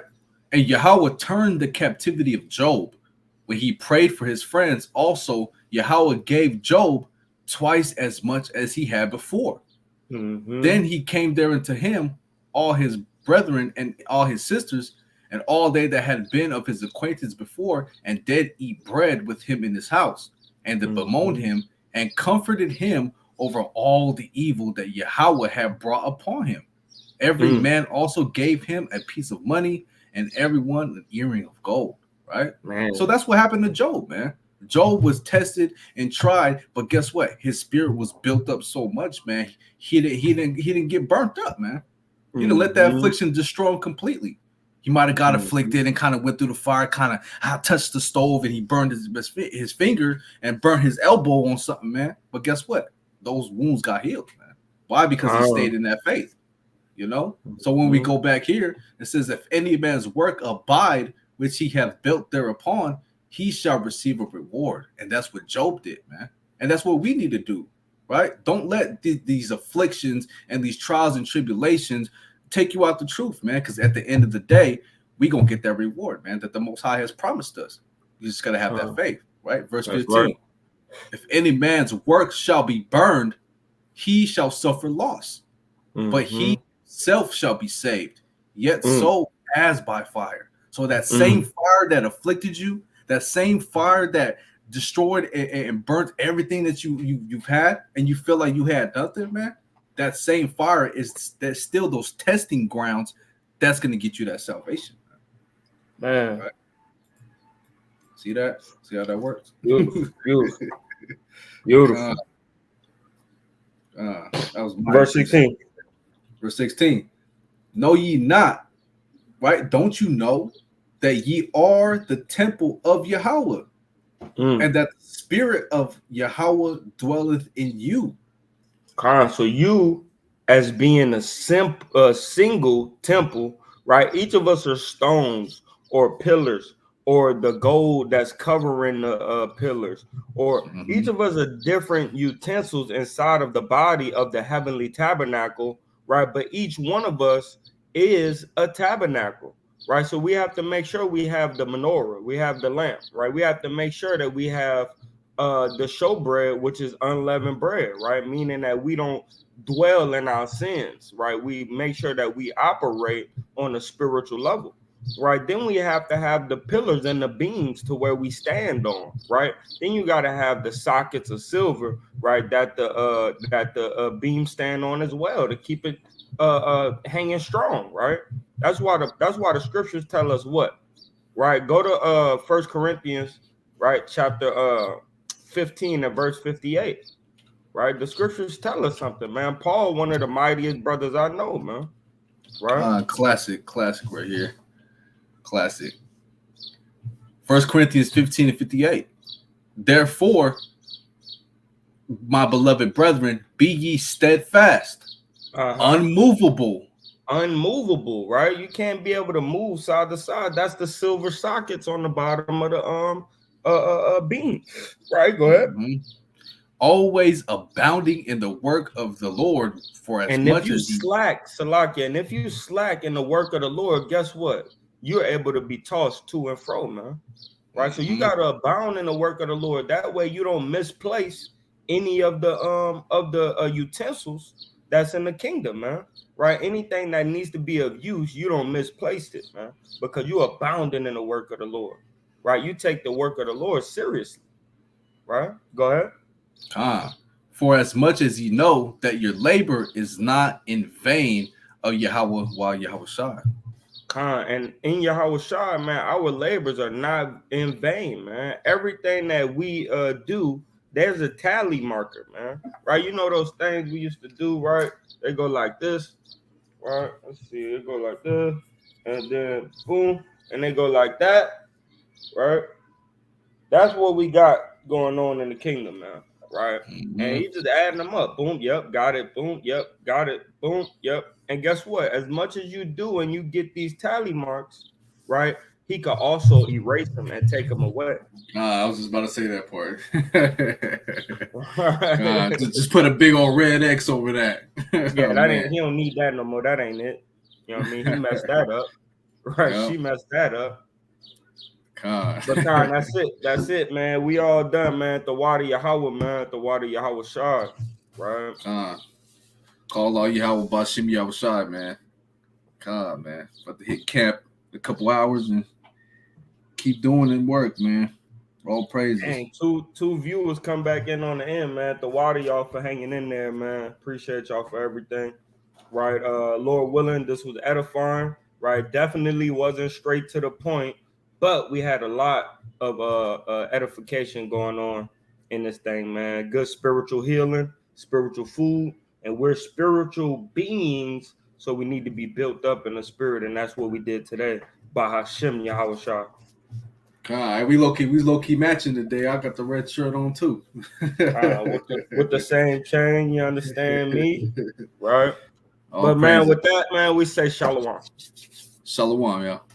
Come, Yasha.